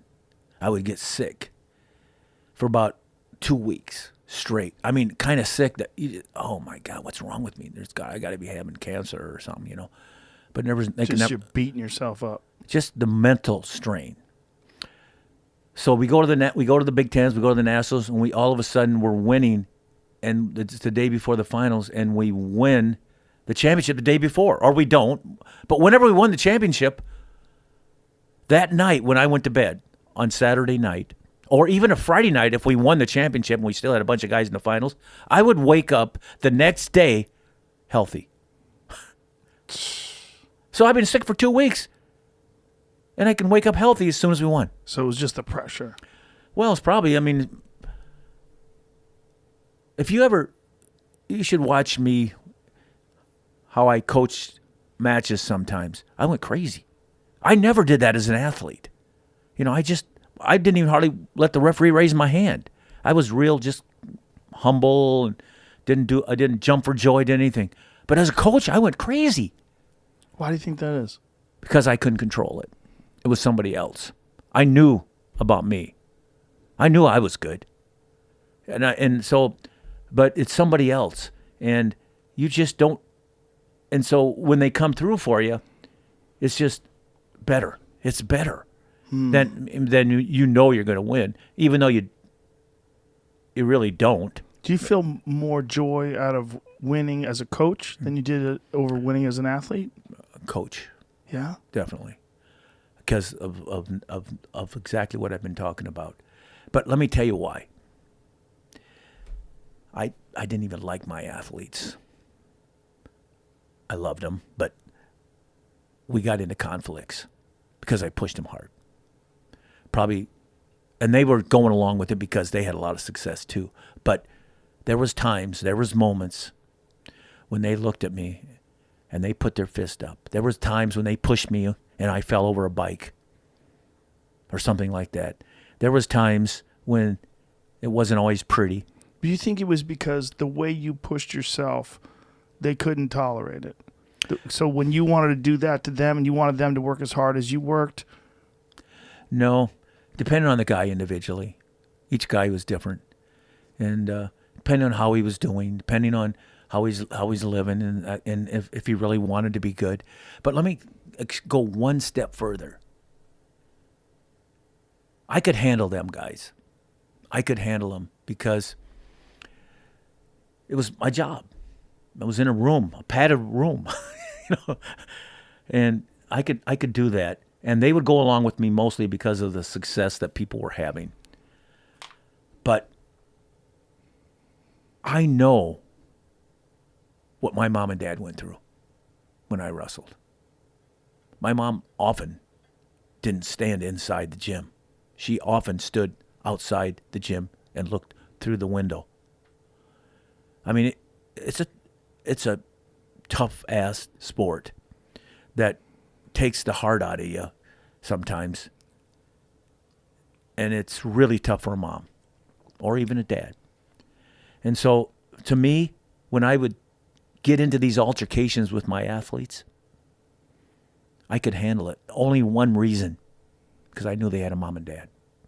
And I knew what the mom and dad, how much they meant. Because I knew I've seen them, how they yelled in the stands. I saw them, how they, when like their kid got their hand raised, what it meant to them, the proudness. I saw what it did to my mom and dad. Kept my mom and dad alive and well till they both died. But they were never going to make it, I thought, as in marriage. But once they were married for over 50 years. So, but I never thought that. As a kid, I thought that for sure. My biggest fear was they're going to get a divorce. Now, that was a kid when I was in junior high and in grade school. But so anyway, so these kids, every once in a while when I would really get upset with a kid because he'd miss 3 days of practice or something. Like Rico? Yeah, like Rico one time did. But he had a good reason. He had a girlfriend. You were telling us about that before. But anyway, and, I'm one of these coaches that I give a little bit, but I always, the first people I looked at after a match, when the kid won or lost, I knew who their parents were, if they were there. And I'd look at them. And the look on their face when their kid won a big match or was just a win, as compared to when they looked on when they lost, oh my gosh! And it went right back to my mom and dad too. Just how it kind of appeared to me. But I coached more from a motivational point of view, from the parents' point of view, than I did the kid, because I knew the kid was going to be a parent someday. He's going to be the same thing. So what the heck? It's pretty amazing. pretty amazing. So When you look back on your drive, the drive that you had as a competitor, how much did it change after your sister was killed? How much of a factor was that? it's still a factor. It hasn't let up. I mean, it's hard to. Because I know. When you know who killed your sister within 30 minutes of finding out that she's murdered, and you don't know anything else. You just know she was murdered in her house. They found her dead. And you, within 30 minutes, tell your dad who it was, and it comes to be true, there's some guilt there. But it's the kind of guilt that's not going to hold me back. And anger. But mostly from my dad's point of view is anger. Probably more than me. But You felt guilt. I felt more guilt, probably, yeah. It hurt my dad, and my mom. But unbelievably. It's just so strange that a 16-year-old can do that, and not only that he could do that, but that he knew he was going to kill somebody. Like, what kind of... He was an adopted kid. And he had been in a lot of trouble, but mostly just not that kind of trouble, you know. But he knew eventually he was going to do that. Yeah, he said he knew he was going to kill somebody. He just didn't know who. Yeah. That's so crazy. So crazy And to then hear. then he repented at the end. You know, sometime towards the end of his jail time. What was it like knowing that guy is just rotting away in a jail cell somewhere? Your whole life as a competitor, your whole life as a coach, your just whole life as a man. I know it haunted my mom and dad. I guarantee it. I mean, they just, I'm hoping that they somehow saw some peace there. But for me, you know, I don't think the peace really came to me until he repented, and he said that, you know, and by saying that meant a lot to me. My mom and dad were already gone, and hopefully they know that and that they can feel it. So. How much of a factor was that, though, for you as a competitor? I mean, have you ever thought, obviously you would have much preferred your sister to be alive, but have you ever thought about how much different you were because of that anger and because of that guilt? You know, I never have. And I don't think that's something that I look at the good only on that kind of stuff. It's kind of like, you know, talking about people that are just being ridiculous. You know, the way I feel they're being ridiculous. Yeah. And somehow I have to sit back and say, how can I get through this without saying that they're ridiculous? And they are, you know. But at the same time, I try to feel, I try to have a little feeling. Even though it's difficult. But it's with my sister. It makes a difference today in my life. I mean, for people that don't understand, like maybe people that don't follow wrestling, I just want to let them know, like, in a world of extreme athletes, like the world of wrestling, you were very unusual, and that you stood out. You were one of the few people ever in the history of the Olympics to not have a single point scored upon you. I mean, that's just phenomenal when you're dealing with world-class wrestlers from all these different countries that are also training the same way you are, just knowing the Olympics is the pinnacle of the sport. And for you to go there and not just win, but not get a single point scored on you is just extraordinary. That kind of intensity that you carried. You know what really helped me? Not knowing it. Nobody told me that. I had 6 matches at the Olympics, and they were 9 minutes each, unless you pinned them, and I pinned half of them. So I pinned 3, and I decisioned 3. And I ended up winning this final score. On the 3 that I didn't pin, I beat him 29-0 total scores. But it was one of these things that had I known, it would have got into my head. Right. And I probably would have lost a point or two or something like that. You know, it's just, it's just one of these things that you stay focused. And a good coach, well, I had a great coach, Bill Farrell, Bill Wick. These are all great coaches. And I was around good people. I had some wrestlers. We had 3 wrestlers that were on the Iowa State team, and had another wrestler that trained with us. So we had 40% of the freestyle wrestling team, the Peterson brothers. So we just nobody said, "Hey, Gable, you don't realize going into your final match that you're unscored upon?" Nobody ever said that to me, and some coaches actually point stuff out like that. But you know what? Maybe it's good in some situations. Depending upon the athlete. Yeah, it's maybe. So, it's like you asked a question earlier. Somebody come in late to practice. I had to look and see who did. If I felt a certain way about this guy, I was just happy he showed up. And you know what? To me, it's like once you got there at practice, it's what you did during the time of practice, not whether you were here on time or left early or all that kind of stuff. What you got accomplished. And if you got accomplished an unbelievable a lot that I felt good about, well, and again, it's bad to say that you have different standards, but sometimes. Isn't that part of being a coach, though? Well, it's also part of being a dad, right? I think it is, because I look at another kid. Blows people's minds here, about part of being a coach. So I had these Bannock brothers who were really good, some of my first early recruits. They were twins. And all of a sudden, one of them, you could tell he couldn't take a 2-hour practice. And by that I mean not physically, but he got bored. He was bored at a practice. And almost to the point where he was getting nothing. It was going backwards once. He only could do a certain style of practice. He could most like if you play pickup basketball, throw the basketball out there, play pickup, just go, go, go. No time period, no referees, no nothing. So if he come to practice, if you roll the basketball out there, roll the headgear out there, roll the mouthpiece, put it in, and say, "Russell," he could go. He'd go, and he'd go. But if you stopped and had instruction, and if you stopped and had verbal talk, and if you stopped and had other things, he just couldn't get that. So how does a coach figure out how to get the most out of this guy, but without hurting the team? Because that's kind of like in wrestling, it's a bear at practice.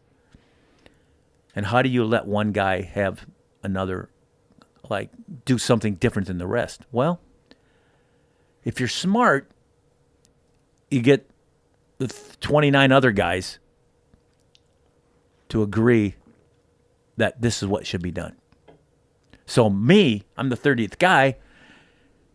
So I had coaches I talked to. I had a coach named Jay Robinson, who was from a different Oklahoma State. He was on our team.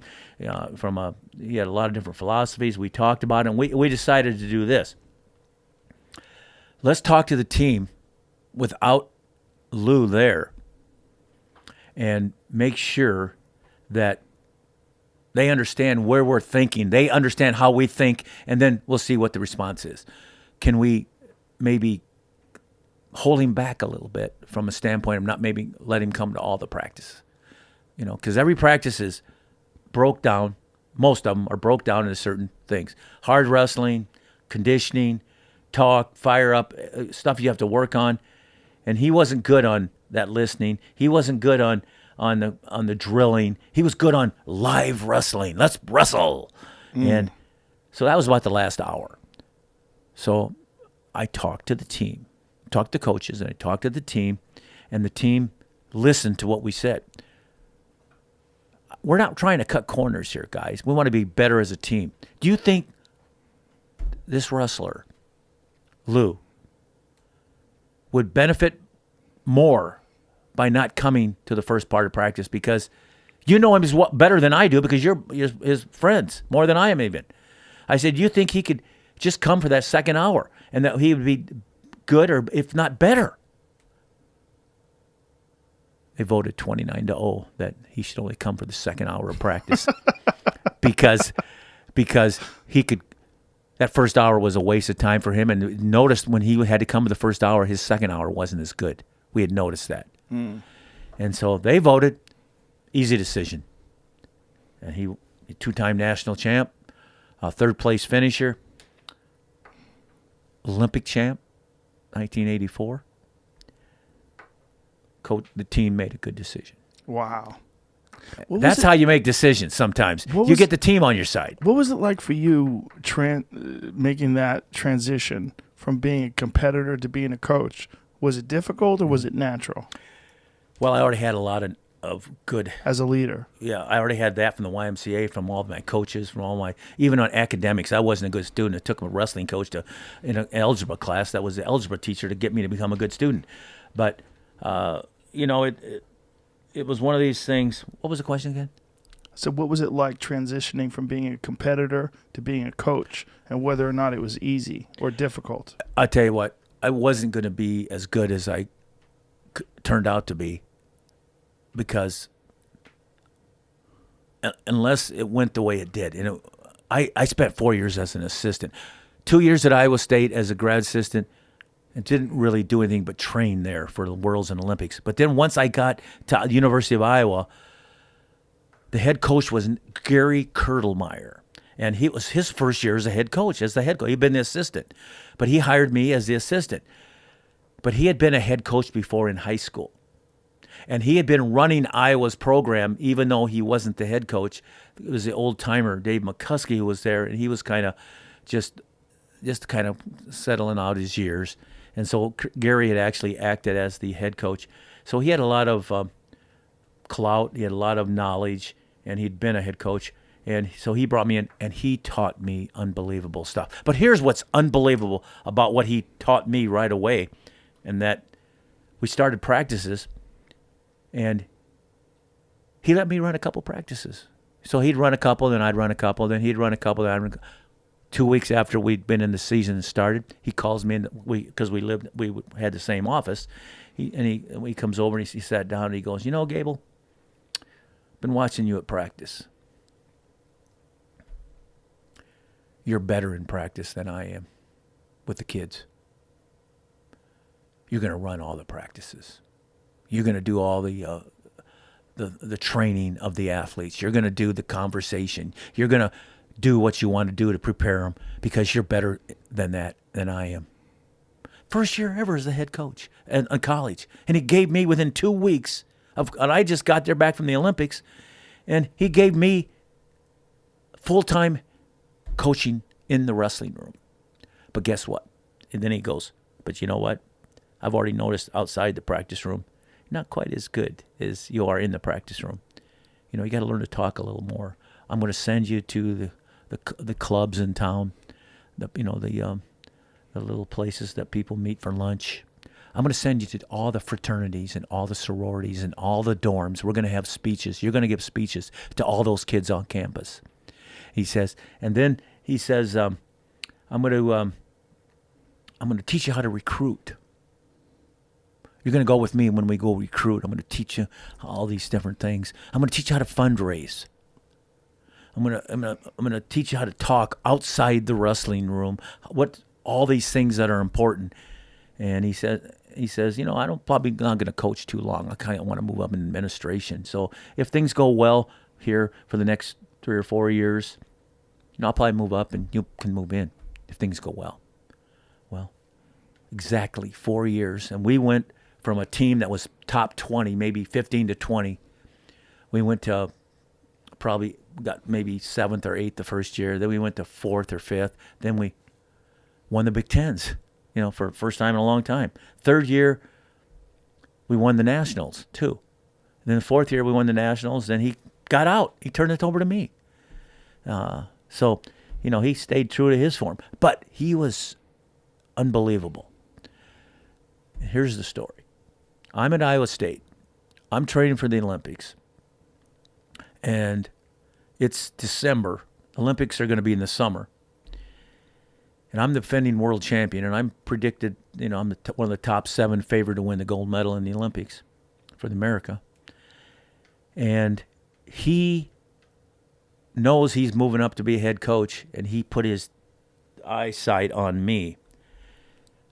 So he had this guy that lived in Iowa City, but he had been away from Iowa City and working out in New York, and he had been working with my Olympic coach, my Olympic coach that I was going to have, because the Olympic coach had a company that was a wrestling company, mats and products and shoes and all this kind of stuff. And he said, he happens to be an Iowa City guy, but he's out there in New York working, and I'm working with him a little bit about you getting a job over in Ames, Iowa. So he went to work for Dr. Harold Nichols' business, who was the head coach of Ames, was my coach. And he went to work there because he had a good reputation, and he did a good job on that type of business.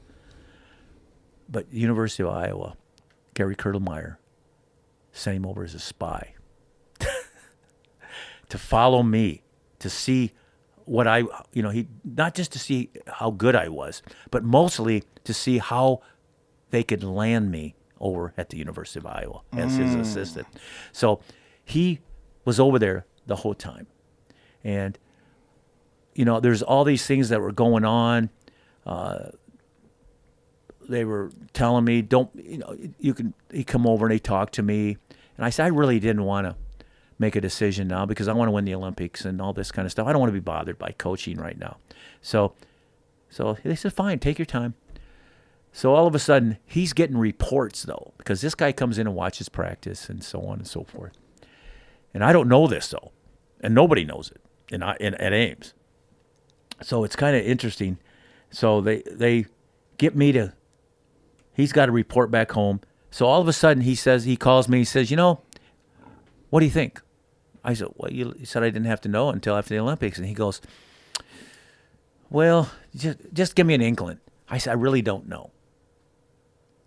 And so he says, okay.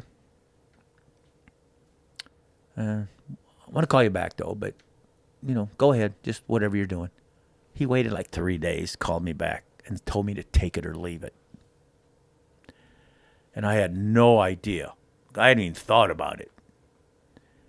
Well, little did I know he was getting reports every day about me, and so I was getting good reports.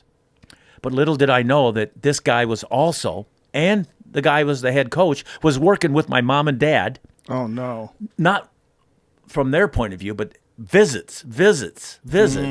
And guess what? All my friends were getting visits from these guys, phone calls, visits.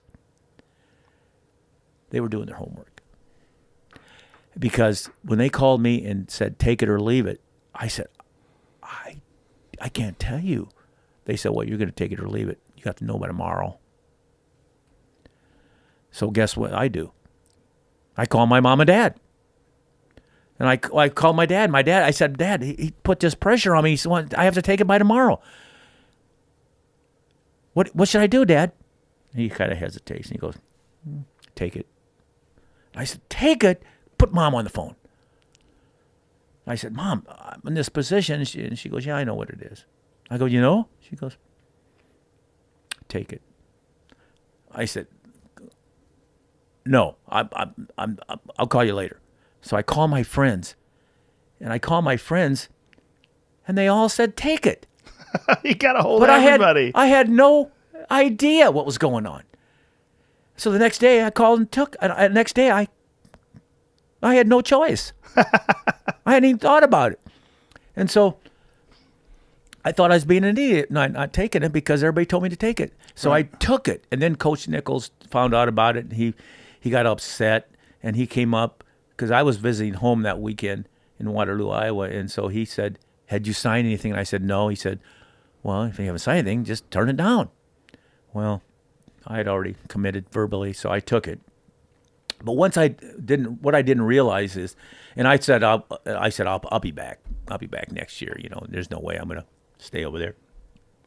But what I forgot, and I didn't understand, it's just like me with my teams, that I was the kind of the leaders on the teams.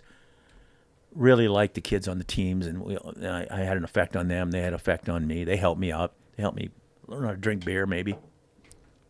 But it was one of these things that that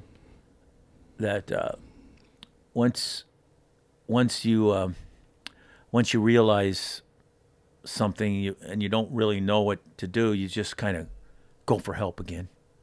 And when I went for help, I told him, because I was getting ready for the Olympics, I told him, okay, I'll take it. But yet I didn't really think. So anyway, I go to the first day of practice at Iowa, and I actually liked it. I mean, I liked the kids. I liked them. And that's what you don't really realize. You don't really realize how you're going to fit in until you get there. And I said, after like 3 or 4 practices, I said, you guys are great. You guys are good. You're as good as, I've been around state championship high school teams. I've been around college teams. I've been around, in the summer, I go to these Olympic training camps. And I said, you guys are really good. But they didn't know it. They didn't know it. They just were good, but didn't know it. Whereas all these other guys were good and knew it. So the head coach, Kurtelmeyer, he goes to me. He goes, what do you think, what kind of plans should we be on? This is after I committed, and I came over, and we were coaching for about a month, and he came. We were in the same office, and he goes, what kind of plans should we be on? I said, I think he actually said this to me. He goes, I think we should make a 4-year plan. And by the end of the 4th year, that we should be winning Big Ten and national titles. I looked at him. I said, are you nuts? We're going to win this year. I said, I've been around good wrestling. These guys are good. He goes, well, there's more to it than just being a good wrestler. He's saying that to you? Oh, this is the head guy. I know, but still, you're Dan Gable. Yeah, but not then. Not the coach. People didn't know I was going to be a good coach. Yeah, but still, you understand People wrestling. tell me today that when I came over as an athlete, they said, we never thought you could be a good coach. People tell me that today, and they said, we sure found out wrong, didn't we? So you got to remember, that's the beginning of my coaching. I understand that, but don't you think part of what being a coach is inspiring the athletes? And there's no one that's going to be more inspirational to an athlete than someone who's literally one of the greatest of all time at the sport. There's a thing about athletes when they're in the presence of greatness, it inspires them to raise their own level. When you're in the presence of someone who has done what you aspire to do, and they're at the, they're one of those people that's achieved what you aspire to achieve, and they're one of the legends of the sport. That alone is very valuable. It's incredibly valuable because for athletes, they live and die in their own mind. There's physical ability, which is a huge component, but a lot of guys have physical ability. There's a lot of good genetics when you get to a top team or a top when you get to whether it's mixed martial arts fighters or boxers or whatever. There's a lot of really good athletes, but when someone can be inspirational, when someone is like, if you're getting coached, if you're a boxer and you're getting coached by Marvin Hagler, that means something. There's more to it than just the technical aspects of them showing you how to succeed. There's something about having a guy like you as a coach. It's insanely valuable to an athlete. I mean, you can't put a value on it because it's inspirational. It's fuel. I agree totally. But you remember when I talked about the key to the door, and then all of a sudden I had to be successful before others, even though I didn't really have any credentials at that time. As a coach? No, as an athlete even. That sophomore year, okay. I hadn't won anything. So I can see why they didn't jump on board. I did have credentials as an athlete coming into coaching. But what'd you write down? I'm going to tell you the story here. So the story is, we're now at practice. I'm running practice.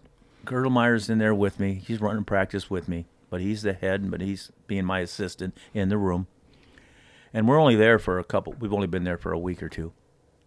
And a security guy comes in at practice. And when he comes into practice, he called me over, or he called Kurtelmeyer over, and then they called me over and they talked to us.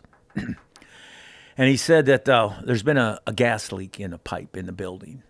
And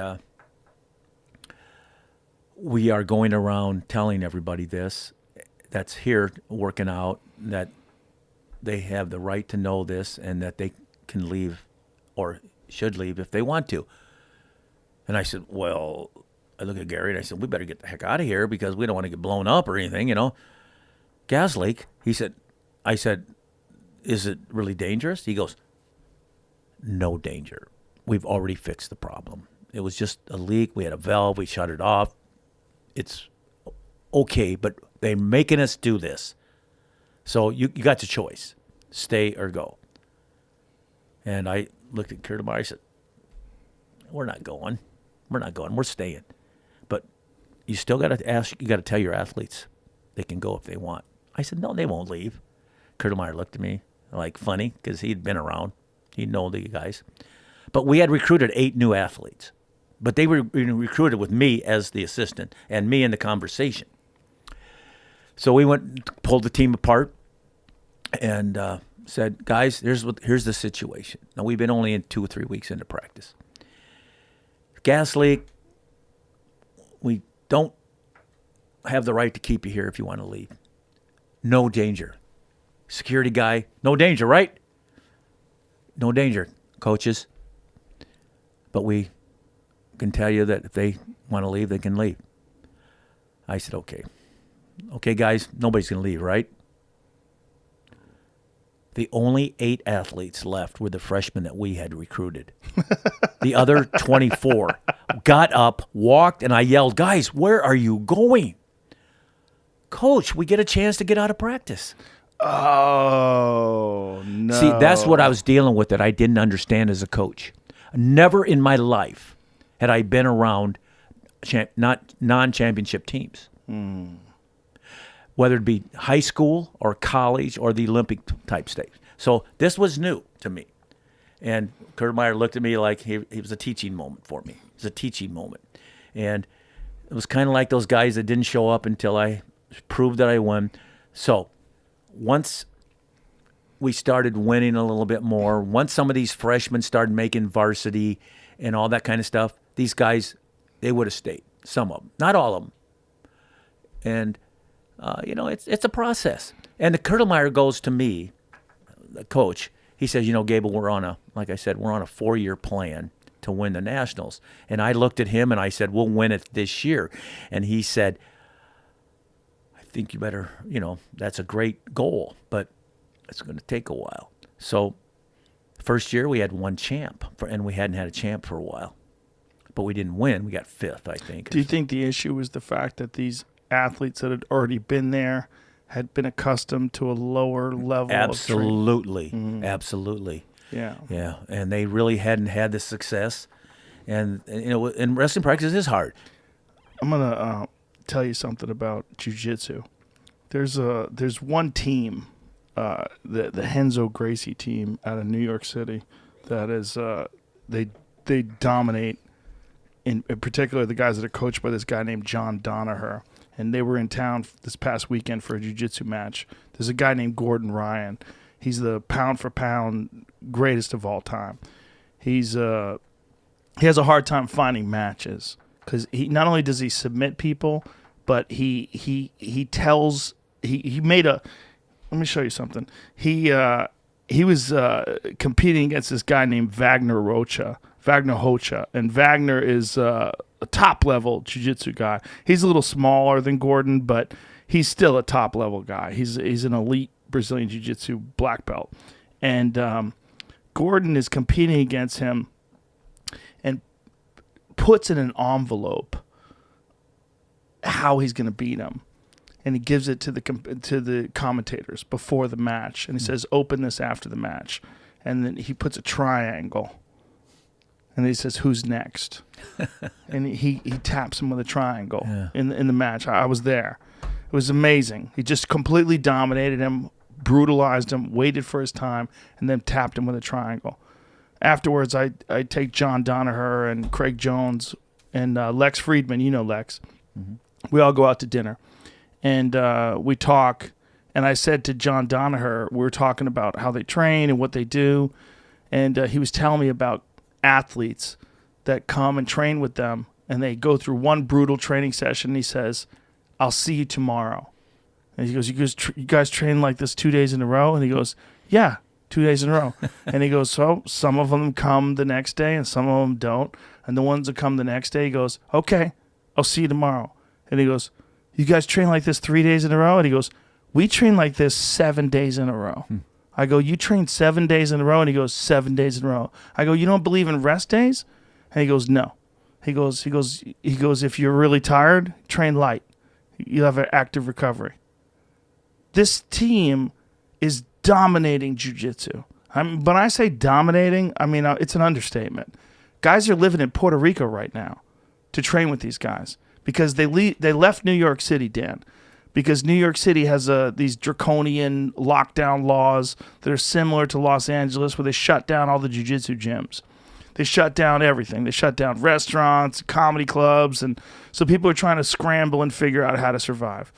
So these guys out of the Donaher Death Squad at a Henzo Gracie school, they moved to Puerto Rico. They moved to a fucking island in the middle of the ocean so that they could train jiu-jitsu and compete. And people are flying and moving to Puerto Rico to train with them. But when they get there and they find out it's 7 days a week, there's no rest days. If the rest day is you train lighter. Like if you just go there and just don't try as hard if you need a day off. But we'll see you tomorrow. And these guys are dominating. And there's a thing about that you see in wrestling that just a lot of people don't want to accept the workload. They don't want to accept the workload that's required to be elite. You know that better than anybody.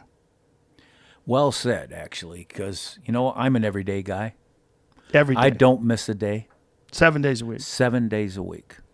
The only time I've ever missed is if I was in the hospital on my back and couldn't move, and then I was probably trying to crawl out and do push-ups or something.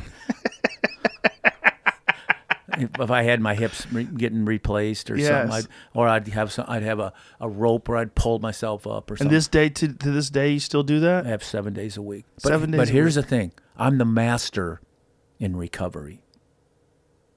So, what you mentioned is what I'm good at. Obviously, I work extremely hard. I have and do and will. And I won't let up on that. But I also know how to adjust a little bit. Now, when science didn't tell me, and I just went with what science was, and now it's different. And I'm sorry because I messed up. But I went with the rules at that time. But if there's something that changes that's better, I'll go with that. And so to me, it's like I know if I'm really sore, I know I can warm up long enough to where I will not be sore. Might take an extra hour. So if I'm unbelievably sore, I'm going to warm up for an extra hour. It's 2 hours of warm up. Whatever it is, whatever it takes to where I feel good. I'm going to get rid of my soreness. I also know that when practice is over, mentally thinking about the practice and physically recovering has a lot to do with what you do. And I spend at least, with my athletes and myself, at least an hour, at least, after practice is over, recovering before leaving the building. What do you do for recovery? Mostly heat, mostly ice, mostly massage. You're a big sauna guy, right? Big sauna guy, yeah. Me as well. I love it. I do it every day. I do it every day, and lately I haven't been able to do it for about a week because the place I'm at in Florida right now, they're putting a new one in, so it's kind of being constructed. What temperature do you like to do it at? Whatever it is, as long as it's hot. But I like some water over the rocks, and I like probably a minimum 170, but I could go 220. I can do whatever. I've been in saunas that I accidentally walked in one at 330 one time. 330? Well, accidentally, but because it was one of these wood burners, and I didn't look at the thing, and I jumped in there. It almost caught me on fire, but I turned around and got out, and I let it go down to 260 before I got into it. 260. But I don't. That's roast beef. No, I know. So I don't. Where you like it. It depends on how much time I have, but I'm comfortable with 170. I'm comfortable with 180, 190. I'm comfortable if it's really, if I put more water on it, I can go in 165 or something. But I do not want to walk in the sauna and have to work to sweat. Did you learn? So I want to recover to sweat. Did you learn this from foreign athletes in other countries? I learned it from a guy that I trained with from my hometown named Bob Buzzard, who was about 6 or 7 years older than me, who was a great wrestler at Iowa State. He was on the Olympic team too. He was a local kid, but at that time he probably he showed me. He took me into one of them and showed me how. I think we probably used it for losing weight then, but over time, eventually we learned how to use it for recovery, because once you go done with practice and you go to heat right away if you want to, you don't have to do anything. You're just sweating. You don't have to do anything, and it actually takes out the lactic acid in your muscles from a hard workout and makes you recover quicker. But you don't just combine that with heat alone. Now you got to go to cold. So you go to cold shower. You go to cold shower, and then probably go back into another heat again, and you go back into cold. And I'm telling you, after we get done practicing Olympic training, a lot of times I would come back. I'd be the last guy to leave practice, and I'd get there after everybody had been done eating and everything, and I'd go eat, and I'd be about an hour after I'd been done eating, and I'd say, guys, I feel pretty good. I'm going to go out for a hard run. Anybody want to go with me? Gable, we're exhausted. And even the guys that won the gold medals with me and stuff like that, they just couldn't figure out how I could recover so quick. But none of them were there sitting with me that hour in recovery in the hot, in the cold, back in the hot, back in the cold, getting a massage. They might have been getting a massage, but they would, they probably skipped some of that stuff. The suffering. Well, actually, the suffering was probably whoever's getting beat up on the mat. But then it seems to me like if you have that temperature right and that humidity right, it's just unbelievable relaxing, and there's proof. It's proof in the pudding right now that you can look it up, and they got all these studies. Before it was all anecdotal. There's no anecdotal anymore. Right. It's proof. They do studies, so yeah, it's legit. Yeah. So do you do ice baths as well? Yes. You do those. I love doing them in lakes. I have a Minnesota. Every place I go in my life, except right now. At the Florida condo, they don't have a sauna. They got one there. It's just not put together yet, but it's going to be put together.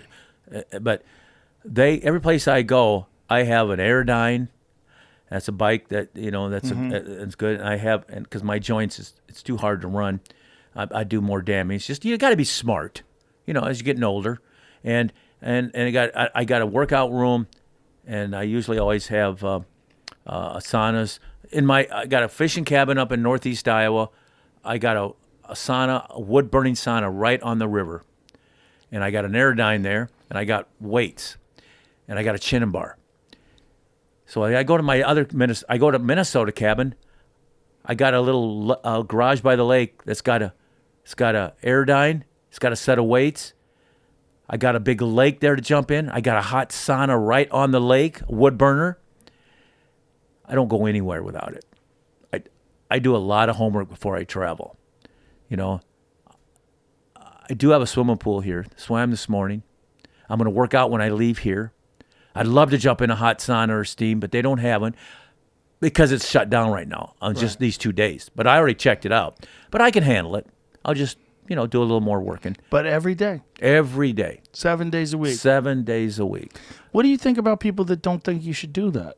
Well, I do it to where I don't overdo it anymore. I may have overdone it at times when I didn't know better, or that was my philosophy. Sometimes you got to overdo things, but you really don't want to do something that's going to hurt you. So, if I had to do it all over again, I'd have that same attitude, but I'd be more educated and I would do things differently. In fact, I coached differently at the end of my career as I did at the beginning of my career. Some of these days that I took these kids up on Carver Hawkeye Arena, and it's about a quarter mile along the top of the arena, and it's concrete, and I ran the hell out of them. And I ran the stairs, 44 steps, concrete. And then I did it again the next day. I wouldn't do it the next day anymore. If I worked you really hard in something, I would give you more recovery time to make sure that in the long run, you're going to be healthier. I wouldn't cut the learning time. I wouldn't cut down the actual effort when I do it. But I would give you the more science to make sure you can last longevity. But you only go with what you know. And you know what you know right now if you stay educated. Things change a lot.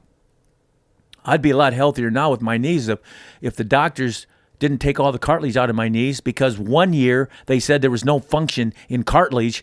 And I said, but what's the recovery time? Well, if we take the cartilage out, it won't be very long. You think about 6 weeks. But if we tie it back down, this was in 1973. They took the cartilage out of your knees? Well, yeah. Yeah. You say that like it's normal. Well, yeah. Back in 1973, there was no function at the University of Iowa hospitals. There was no function yet. So the next year, that's what they thought. Yeah. So they didn't. They just didn't know. Yeah. Science that's crazy. Yeah. So 1974, I go back with the other knee, and I go, well, you're just going to take this one out too, because it hadn't affected me yet. And this was why you're still competing. No, I'm done. So I quit. I stopped after 72. Okay. Basically. Okay. So So your knees had been destroyed just from training. Well, I don't know. They weren't too bad because I kept, Well, they're taking your cartilage out. Well, they took them out one side, but Not meniscus, just the cartilage? well, that's what I meant, meniscus. Excuse me. That's what I meant. Okay. Okay, the meniscus. Okay. They took the meniscus out, but they can also tie it down. When there's a tear, if you tie it down, it repairs itself. But it takes, instead of 6 weeks or 4 weeks, it takes 3 months to 4 months to heal. Mm-hmm. And I asked them, and they told me that it was no difference. They didn't know. So I said, well, give me the simplest. Well, we'll just take it out. So the next year, So you had no meniscus at all? on the right side, on my outside of my knee. So then they said, okay, I came in the next year, and I go, well, just take it out, like, because I want to get out of here, and I want to get healthy quick. They go, well, we can tie that down, and in the long run, it'd be a lot better. I go, wait a minute, I was here a year ago. Well, we just discovered, that was a new discovery this year. Oh, boy. I said, whoa, okay, I'll do that. But it's so it's just a matter of when you do it. Did the tie down work? Yeah. My left knee is pretty good. My right knee is hurting me right now. I got a Baker's cyst behind it right now, but it's not that bad. But it causes me to. Have you ever thought about getting it resurfaced? I don't know yet. I'm not. It's not that bad. Yeah, they're I haven't jumped. Remember when I jumped out of bed and I couldn't walk anymore? Mm-hmm. Well, I'm not there yet with my knees. And even the doctor told me that about a year ago. Same doctor did my hips. I went in because I was a little concerned, and he goes, I remember when you came in, you're not there yet. He said, you can wait a little longer. I think there might be science every year is a little better. Yeah. A little change. So the longer you can wait, the better. Especially medical science. As long as you aren't in extreme pain. Right. I can handle it. So have you ever gotten any stem cell shots or anything like that? I think so. You think so? I think I got those on my shoulders before. Your shoulders bad too? Oh, didn't I tell you I had 22 surgeries? No, you left that out. You told me you had 6 hips. Yeah, well, 6. No, I had 6 hips and I had 4. So I had 4 new hips. Yeah. But the doctor said last year, my hips have been in for 8-10 years now, the second set. Yeah. And he said they look really good. Oh, that's nice. So, but I kept wrestling and pounding on the first set. And I adjusted. Smarter. So even after the hips, you're running and doing everything else? You were I at did. the time? I did Yeah. for the next 8 years. And then you had to get them replaced? Yeah, again, yeah. Well, they're better with those too, right? Yeah, they have different product. Yeah. Definitely different products, all that. 22 shoulder surgeries? No. I mean, if you add them up, I got probably 5-6 cuts on my knees. I I have 4 hips. I have 2 or 3 lip surgeries. You know what it was? I didn't wear a mouthpiece. Right. All I had to wear was a mouthpiece, and I would never had a Yeah. mouth. But that was, and I finally, after about 5 years of coaching, they said, well, I think you should wear a mouthpiece. And so then nobody gets hurt anymore. Yeah. Especially when it really came out was when the blood was being bad or something. Can't remember what that was, but because you bite your tongue a lot. Right. So the mouthpieces really prevent a lot of that stuff. So in wrestling, headgear and mouthpiece are really critical. They really Yes. are. They really are. I have a lot of friends in jiu-jitsu that they love having cauliflower ear. I don't know if you may love it, but you know what? It's I don't have it. I've always worn headgear. yeah. So It's I always wore messes headgear. with the way you hear. Yeah, it does. It does. Yeah, Yeah. and a little bit they stick out once in a while too. They like it because it looks cool. A lot of guys do. Well, they think it's your mark, your trademark. Yes. But you know what? Some girls don't like them. Well, those girls are useless. Okay. My wife doesn't mind it. I'm sure she doesn't. Yeah. But I mean, there's a function to the shape of your ear. It's like it helps you hear better. I don't want to have problems hearing. No, you don't. I have a little bit of cauliflower, like in little spots and stuff, but I just think it's there's a reason why your ear is designed that way. Yeah. No, you're right. You're right. No, I think a headgear for wrestling Yeah. is pretty damn good, and you can't wear them. Mouthpiece is important too. Yeah, and you can't wear a headgear in Olympic wrestling Well, unless you get a doctor's order. that's just competing. That makes sense to me. I understand that. I want to talk to you about the difference between the way the Russians approached wrestling versus the way the Americans approached wrestling. Because I know that you are a big fan of the Russians and their technique. And when did you realize that they had a different approach? And how do you feel about that? Oh, I was just a goer. I mean, at the beginning, I just a tough guy. Just throw the ball out there and turn me loose. In fact, in college, that's kind of how we trained. We had enough good athletes that we could just wrestle each other. We didn't have to have structure and all that kind of stuff. And I'll tell you, once you started watching, once you got a little bit and watched a practice from the Russians and the coaches, you realized they were technical crazy. When did you first see that? I don't think I saw it until after I was done with college. Can you believe that? Really? Yeah. I mean, I was around them a little bit. I went to, I went to the 1970 World Championships in Canada. They were in Canada, and I was like a spy again. I was the spy this time because I was an alternate to Bobby Douglas, and so what I did was all these foreign countries that worked out. I went to the practices and watched them. They thought I was a person that was like a keeper there. They didn't know that there's a little guy spying on you. I kind of learned that from the guy spying on me from hiring me at Iowa, later on, I guess, too. But, so I would follow this guy. I'd follow the teams around and watch them. And they were really, really technically oriented, strategically oriented. They didn't do as much conditioning as we did and that type of stuff. So they were very, very much science, very much a lot of science. And I don't think I really, again, I lost to Owings. That really helped me become more of a guy that pay attention to details, coaching details. Don't get caught up on this. And I also kind of says, maybe I got to get better too. So when I went to these World Championships that summer in Canada, I really followed a lot of the top wrestlers. And sometimes I followed them right after matches, right into their locker rooms or right back where their team was staying, and they just thought I was the guy that was there. They didn't really know that I was doing spying, and I was just surprised that, how things were different a lot than how I was myself trained. But I knew that when I lost that match to Owings, I didn't know how to finish a match, even though I didn't know how to start it on that one because I wasn't ready. But I knew that I didn't know how to strategically finish a match. And How so? What do you mean by that? Well, I was ahead, and I could have just kind of maybe stalled it out, but I didn't know how to stall. So there's actually an art in stalling, and even though you don't like the word. But in order when I was in the finals of the Worlds and the Olympics, I could have probably scored more. But you're taking a risk because the only way you're going to lose, they had rules. You could actually lose, or you could get beat, but you could actually lose and win and stuff like that. There's just it's not so much that way now, but back when I wrestled, there were. So, I needed to not put myself in any danger at the end of a match to make sure I would win. So it's kind of like, okay, how do you tie a guy up where he can't move?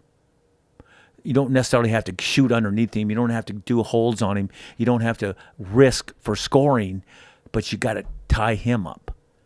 It's kind of like learn defense. I didn't really have much of a defense until I got beat by Owings, and then I realized that I got to learn how to finish, and I got to have a better defense and how to score from a defense, because I was just offense-minded. And I learned by watching these Russians that they have really good defenses, and so that really shuts their area down for scoring on them, and especially during the end of the match. Because if you're going to end and you're going to win a match pretty easily, but if you take risk, you could lose. Why do that? Right. So I actually, the last minute or two of the match in my world final match, it was in Bulgaria. It was outside in a soccer stadium. There was 12,000 Bulgarians rooting for the Bulgarian, and I just tied him up for about a minute to win the match easily. I was ahead 8-3, and so I didn't take any risk, and I won solid. So in the Olympic finals, the only way he could beat me, he could take me down and still beat me, but the only way he could beat me is he had to pin me to beat me. And so when I'm up in the last minute or two, I just kind of tied him up and stayed with him and didn't worry about too much for me scoring. So there's strategy that I didn't really know at the beginning, and the technique part too. So in wrestling, you can shoot. You know how to do moves from one side, but this is what's crazy about wrestling. You could have 10 moves. But if you did the same moves from the other side of the body, you got 20 moves. So you definitely need to know how to score from both sides of the body. And you could be better at one side. But if you only are one-sided, what happens if a guy comes out and he's all a one-sided wrestler, just the side that you're not good at? You're in trouble. So wrestlers, we have to be, we got to be aware of that. And you have to, like I shoot a high crotch really good to one side. I have a high crotch the other side, not quite as good. But I have a single leg the other side that's really good. That type of thing. Or I have a fireman carry to this side, and I have a 2-on-1 foot sweep to this side. So I got a balance of how I wrestle, because you just don't know what you're coming up against, and you never know where you're going to be in a flurry to be able to score. So, what did you see about the way the Russians trained? What was different? They were already good. They had their sports schools back in the day, and they had the right people in their sport. Anybody can wrestle in America, and anybody could wrestle in Russia, but chances are you were actually handpicked to be for that sport. That's how it was at the beginning. Mm-hmm. And it's not quite as much that way now, but I did see that everyone was pretty much, they looked alike. There was a few that kind of broke that wave and showed that they can also go the other way too. But what I noticed was they had a lot of the same moves, everybody, and they all had the same stance, and you could kind of prepare for them. If you prepare for a Russian, here's what you do: boom, boom, boom, boom. If you prepare for an American, you don't know what you get, right? Which makes it a little harder to prepare, but you might not be as good. You just might not be as good because they are damn good, because they have their best athletes in the right sports.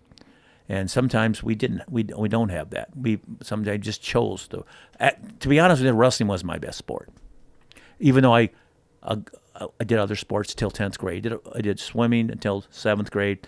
I did baseball, football, all through 7th, 8th, and 9th grade, along with wrestling. Played basketball even at the Y, in some events, and it's just they handpick people and put them in their best, what they can do best at. So that's why they're talented. They're talented. They got some talent. So they were good to begin with. They were Exactly. people that were designed for wrestling, Exactly. or built for wrestling. But what was the difference in the technical aspect of their training as opposed to the way the Americans trained? They were technical as hell, and by that I mean they would hit solid repetitions of live action with one side and not the other. So they would do a lot. Say they might go out and they might perform a live action move 12 times in 3 minutes. Whereas if we were going one-on-one live, both guys going tough, nobody might not hit a move because we're going tough. They, it's called drilling, but it's called live drilling. Right. They did a lot more live drilling, and they knew how to do that better than we did. We have picked it up pretty damn well now, though. Because we learned from them. I think so. Yeah. I think so. Yeah. And how did they figure it out? Structure. They have more structure in their system. That's just the way it is. You walk in their house, and if you talk, the government's listening. Back in the day, I'm talking about the communism. Yeah. It goes back to the communism. I think still Yeah, today. yeah. They might be listening here. Well, they're definitely listening to us. Well, isn't that what we're trying to do in America People now? are trying to listen to us. In America? Yes. I mean, well, they want to listen to us. Right. But not surveillance. Not, right. Yeah. So we don't want All that. the shit We don't that- want that, do we? No, we don't. No. Yeah, I'm very nervous. I'm pretty about that. outspoken about that. Yeah, I don't. I am I as don't. well. I don't like to say much because I don't want to get people. I like everybody, but I certainly don't want to have that kind of scare tactics for me. No, I don't either. And that's how it goes.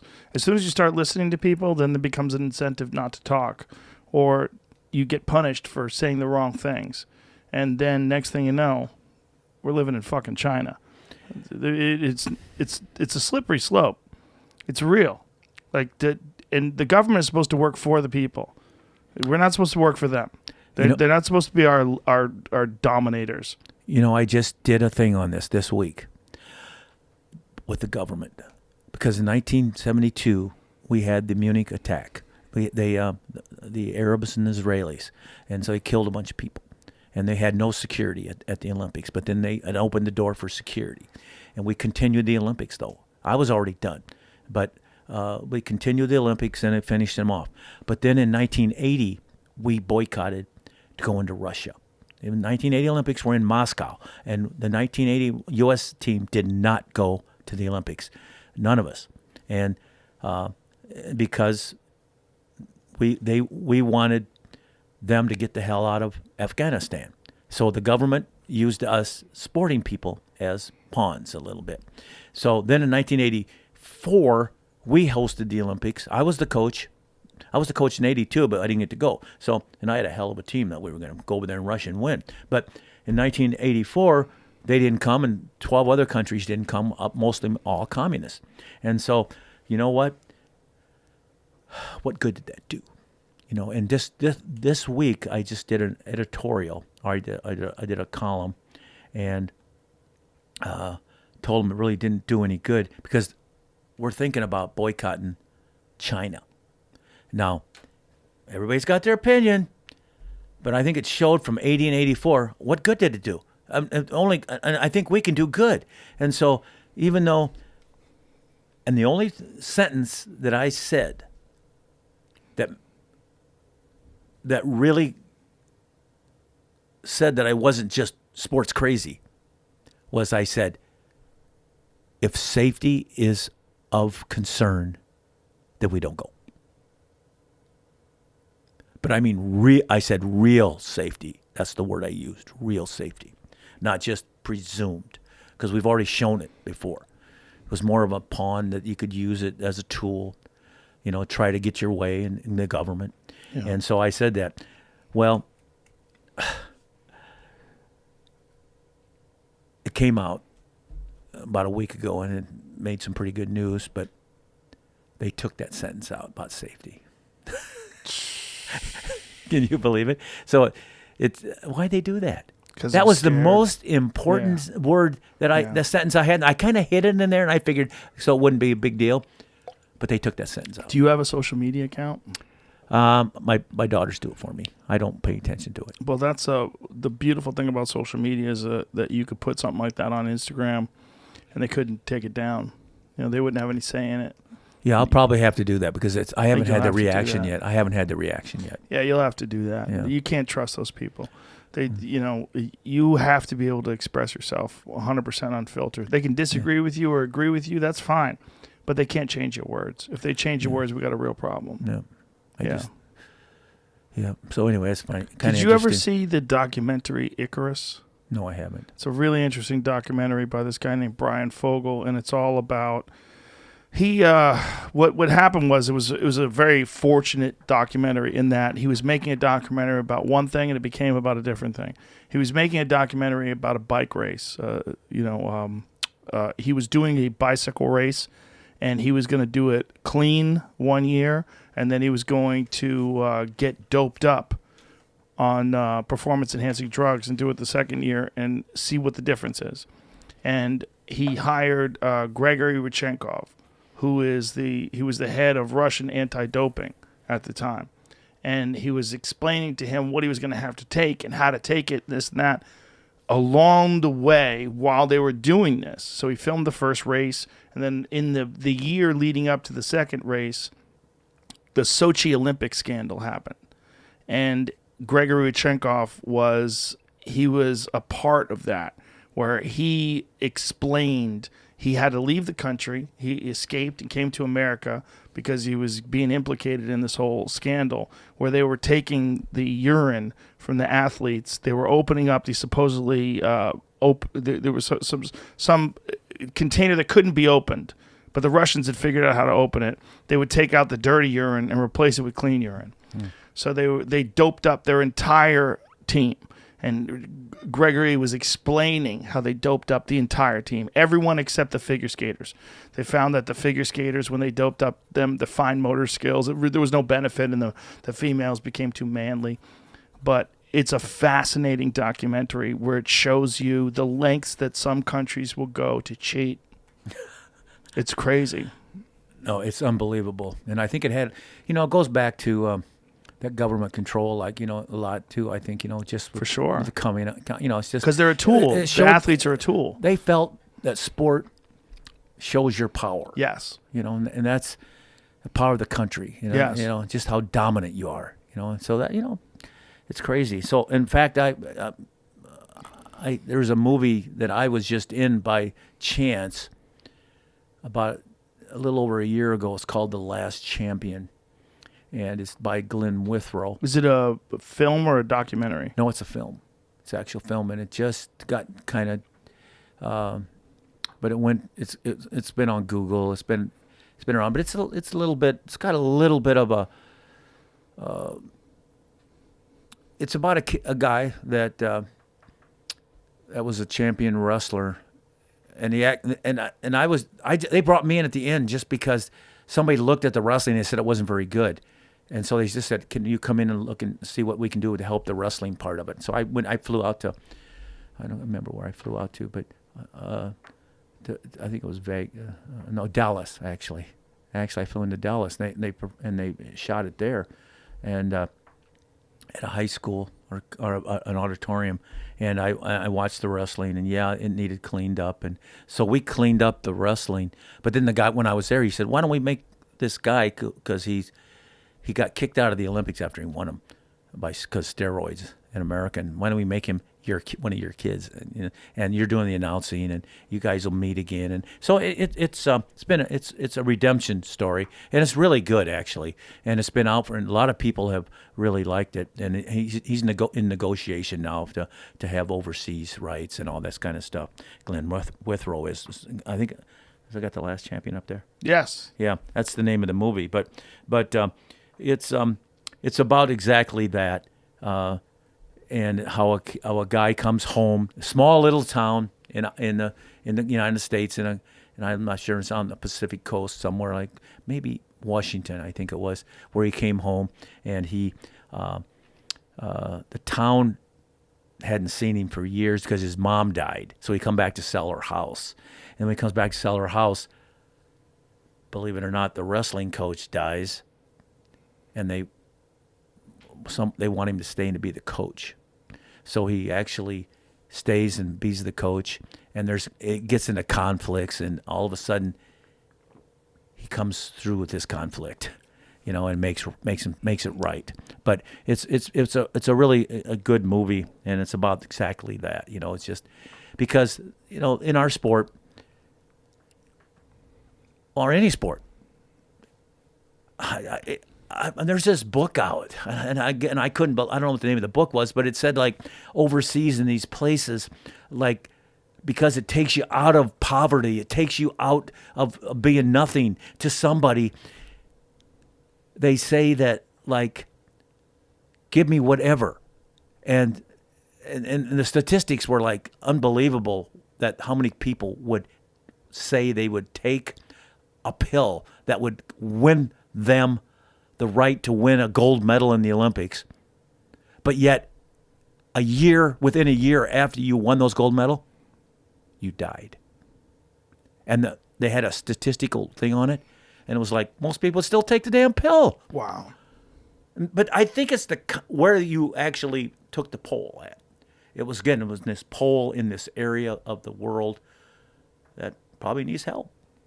Deeply impoverished. Yeah. Yeah, that is a thing about the Olympics in other countries, is that it's a way out of poverty for some people, whereas in our world, in our country, it's almost in some ways a way into poverty, because like these athletes, like they're dedicating their whole life in many ways. Like you've got your guys like Michael Phelps, who go on and wins gold medals and has all these endorsements and becomes wealthy because of that.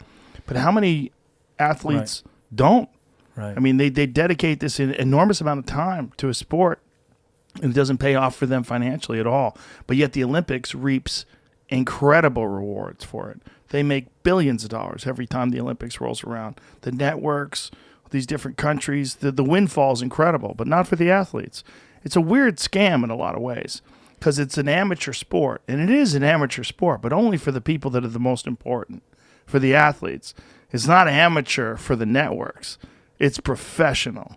There's a lot of money involved, a lot of money. And that money does not get distributed to the athletes for the most part. Well, it didn't go to me at all. Like I said, my dad had to pay $500 for me to wrestle in the Olympics. But, I'm a kind of guy, again, a little bit different between me and you. Again, you're pretty hardcore on this stuff. But for me, it's like I do it. I look over time how I can do well.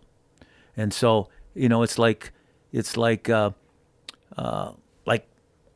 been hired with ASICS for how many years? I said 1978, so 22 and 21, 43 years, and I've been having shoes with them for 35 years and still selling shoes. I just signed another 4-year contract with them, and I'm hoping to go another 4 years after that. And so, but at the beginning, I didn't get anything, and so. And I signed my first my coaching job was $13,000 a year, and so what's funny about that is that wasn't going to make it for me, because I got married, and and I don't handle any money. I don't like to get caught in that mental. That drives me crazy. I got enough issues. So my wife's saying, well, I don't know if we can pay these bills on this new house that we're living in, and so. I remember my dad, when I went to the YMCA, I remember I got a job down there, and my dad said, I'm going to start you some kind of a plan when you get your first job. And I was 10 years old. And so I went to my dad when I was 29, and I said, Dad, we're hurting for money a little bit, but didn't you tell me that you started me some kind of a plan in my life when I was young? He goes, yeah, I did. I go, is there any money in that plan, Dad? I'm 29. I'm 28. 27 or 28, first year head coach. Bought a new house. I'm married. Probably got maybe one kid. And he said, I'll call you back. So he calls me back in about 15 minutes. And he said, yeah, I just pulled out the latest, what they sent me. And he said, I should have this sent to you anyway from now on, because I just never turn. It's in your name, and I just get it to me. Because when you made it up, you were 10 years old.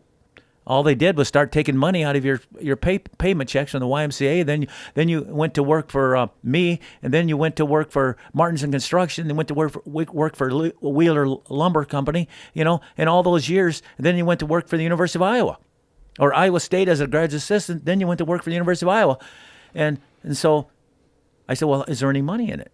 And so it was about 19 years of accumulating what they could take out of that to put in a retirement plan. And this is 1977. That's a long time ago. And so the figure he gave me was a lot of money to me. It was $250,000. That's a lot of money. Yeah. And I just looked at I said, thanks, Dad. That's all I need to know. I'm good. Don't even worry about it. Just needed that.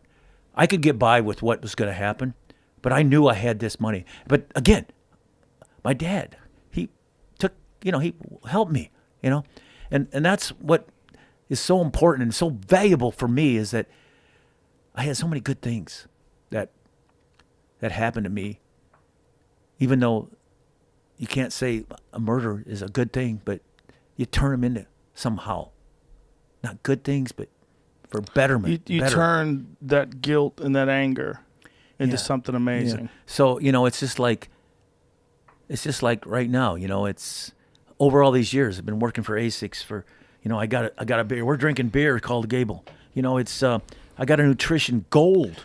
That's, but you're Dan Gable.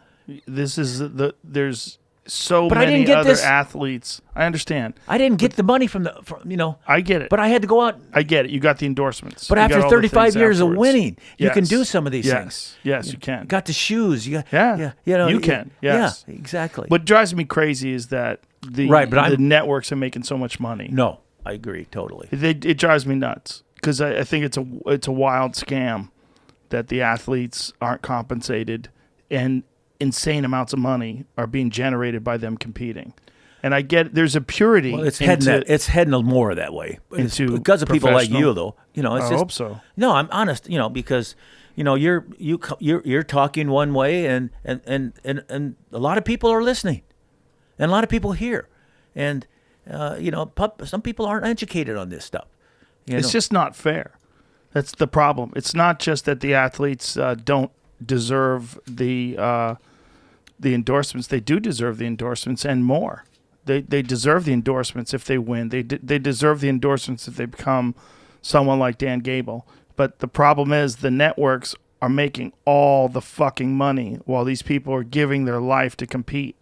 And the networks are treating it like a professional sport where they don't have to pay the athletes. That's what it is. It's not just a regular professional sport either. It's the biggest professional sport because it's international. It's a gigantic world event every 2 years.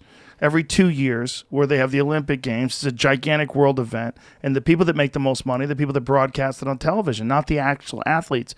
You're not broadcasting. You're not producing anything. The athletes are producing the entertainment. The entire reason why people are tuning in is to see exceptional athletes perform. They know they've dedicated their life to this. They know that there's years and years and years of toil and sweat and grind, and here they are, and you're going to put a camera on it. And because you put a camera on it, you're making all the money? Fuck you. That's crazy. That's crazy to me. That's crazy to me, and it's disgusting. It doesn't make any sense. So you obviously you have answers for that, right? Well, they should distribute some of the money. That's what I'm saying. To the athletes, and they a lot of it. Okay, well, the same way they do with the NBA, the same way they do with the NFL. There should be money distributed to those athletes, and I guarantee you we'll have better athletes because in other countries they compensate their athletes. They compensate their athletes in Russia. They compensate their athletes in China, not as well as they should. But they do. In a lot of these countries, when you're talking about high-level athletes, they pay them to train, and they take care of all their expenses, and they make sure that they're properly prepared because they're representing their country. In our country, they rely on great corporations like ASICS or whatever the corporation is that can, that compensate these athletes after they're done competing. And I think we both are actually on the same page. I think the difference is like for me, it's like I've kind of had this opportunities over time. It's not like great opportunities, but I just take this one and I take this one, I take this one. And instead of really getting compensated up front by what you're talking about, I'm able to, because I've stayed in front of the public. Yes. Yeah. And it's hard to do that sometimes. I mean, it's hard to go from an Olympic athlete to automatically being a great coach or you go to work in some other business. I mean, you just don't see it where it shines. But I've been able to do that. And so it's a little easier. In fact, right now, a feature film. I just got a contract. All these things are great, Dan. Yeah, The problem is money is being generated, and it's not being distributed to the athletes. And the only reason it's being generated at all is because of the athletes and their performances, but they don't get any of it. That, to me, is criminal. They're working on it, I think, a little bit They in should. in the NCAA, too, right? They should Yeah, in the I- NCAA. that's a lot, yeah. The amount of money those teams, those colleges earn, those universities earn because of the fact their sports teams are successful, their programs are successful. It's just crazy to me. It's just one of those legacy institutions that's been around for so long that we just accepted the fact the athletes get ripped off. That's what it is. There's no Olympics without the athletes. If they all said, you know what, I want money. How much do you guys make? You're making billions of dollars, and we get how much? We get zero? The fuck out of here. You know, I love your saying that, even though I don't say it. I know. That's why I'm saying it so loud. Right. So, what I because what I want to say to the athletes is, let's make our own breaks. Let's don't depend on luck. Let's work extra hard. Let's do this, and then because you got to do both. Yes. It's got to do both, and otherwise you won't be. And they've already done both a lot, but it doesn't stop. Even though you get an Olympic gold medal, you still got to. I mean, you're pretty young usually. I mean, an athlete's not going to win an Olympic gold medal unless you got a different kind of the ancient Olympics or something, the old timers. But and then that's not the valuable one. So What's like the oldest athlete that ever won the Olympics? I don't know. I think we've had some in the 40s that wrestled, but Wow. barely. And won? I think 41 or 2 or something. That's incredible. Yeah, it's just the average age when I was there was 27. Back in '72. So I don't know exactly. That makes sense. Yeah. So, but no, that's good. That so that's why it's like me here. I'm selling Asics shoes. I'm selling. I got a Gable beer. I'm glad that you're doing all these things, and you deserve that and more. I know, but what I'm saying is, I have to do it. Yeah. I got to keep doing it. Right. It just so happens I don't mind working. I like it, and it helps our sport. Maybe not the beer drinking, but to celebrate maybe. But it's just like the videos, the cassettes. They sell at Human Kinetic Publishers. They sell at Championship Video. All these places. And this guy making a movie right now. They sent me a contract, and I looked at the contract, and I'm going to tell you. Ooh, it's a little scary. It's not much there for me. But it's like maybe I don't know yet because I didn't really know how to read a 30-page contract yet. But so maybe you're enhancing me a little bit here. Can maybe get my price up a little bit better. I hope so. Yeah, I can only hope so. We just did 3 hours, Dan Gable. We've done 3 hours already. Yeah. Well, we're just starting. No, I'm just kidding. I'm just kidding. Because these guys over here, they don't want to work overtime. And it's like I said, I'm the first to arrive, last to leave. That's how you've become who you are. And the hardest working guy there. But that doesn't mean everybody is. And I already told you that I'm probably the only coach in the country that let a guy come half a practice. Well, but the team made it. The team made the decision. But I think you understood the unique psychology of that one individual. Well, you need to know your subjects. Yeah. You need to know your subject. That's wrestling. Mm-hmm. And then you need to know your subjects, and that's your wrestlers.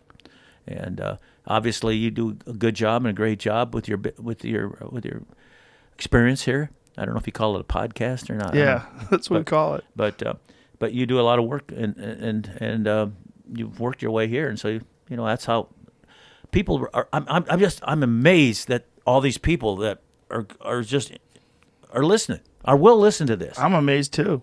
Yeah. It's confusing. Well, I don't know, but it's confusing. It is to me. Yeah. Because I just live my life like no one's listening.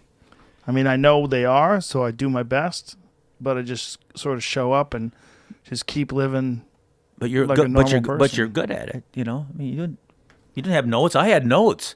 I had the notes. I don't see a note over there. No, I don't have any notes, but I've been thinking about you for a long time, my friend. I really have. I've been looking forward to this day, and it meant a lot to me that you came here. And I appreciate you as a human being, and I appreciate you as an athlete, and as a representative of what I believe is one of the greatest sports ever. Well, it's one of the hardest, definitely. I mean, if you can go through one of my practices, you're going to be a pretty good person. I mean, it's pretty tough. It's pretty tough. But I mean, it goes back to, I mean, it's like my high school coach. It's like he had a drink for us. It was called Burley Juice because his name was Bob Siddons, but we called him Burley Bob, not to his face. We called him Coach Siddons, but he had Gatorade. Gatorade just came out back in those years.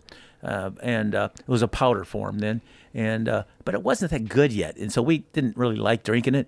But Mountain Dew just came out in 1964, to the kind of Mountain Dew that's kind of there today, and he mixed it.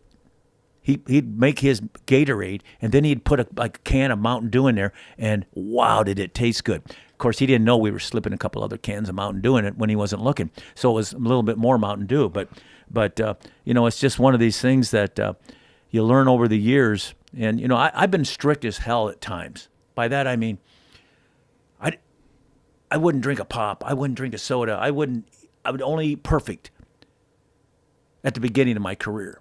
But as I got older and as I got better at what I did, I started, I can drink a Mountain Dew. I can, even by the time I got before the Olympic Games, hey, I might drink a beer after a hard workout. I might drink a beer, that type of stuff. And I might drink a nutrition drink before. I did. I used to drink Nutriment, it was called. But, now it's Gable Gold. But it's like you adjust, but your mind is going to tell you what you can do and how good you are. And the mind also tells you when the hell to get out, or your mom tells you when the hell to get out. But she's looking at my mind, and I would not be here, if I hadn't stepped down in 1997. I was on the road I'd be dead. But I figured I'd make 4 more years, but 24 years now. Just too much of the road. Just too much nervousness. Just nervous all the time. You're just too hyper. I mean, you got to settle down at a certain point if you want to live. Want to live well. Because you cared so much, because it was so important to you. About living? The competing was so important to you. That's where the nervousness was coming from. Yeah, I think it was a success. Just getting used to it. And if you didn't have success, people were like, I can remember when I lost the 10th championship in a row. The article in the paper, they were taking people's comments, and it said, actually, no, this was after I lost to Owings in 1980 or back in 1970 Nationals, after 181 wins and lost my Des Moines Register had little comments, and one guy said in there, "You just ain't got it anymore. You'll never do it. You'll never do anything in wrestling." That's what he was hoping. That's what a person like that, they're projecting. Guess they're what? Hoping you fall Guess apart. what? And it had the guy's name on there. And guess what? The guy got a get well card. I'm sorry to hear you're sick from my mom in the mail that week. That's how I've lived my life. Dan Gable, thank you very much for being here. I appreciate you, brother. Thank you. Thank you. It was a pleasure and an honor. Yeah, thank you. Sir. Yeah. Bye, everybody.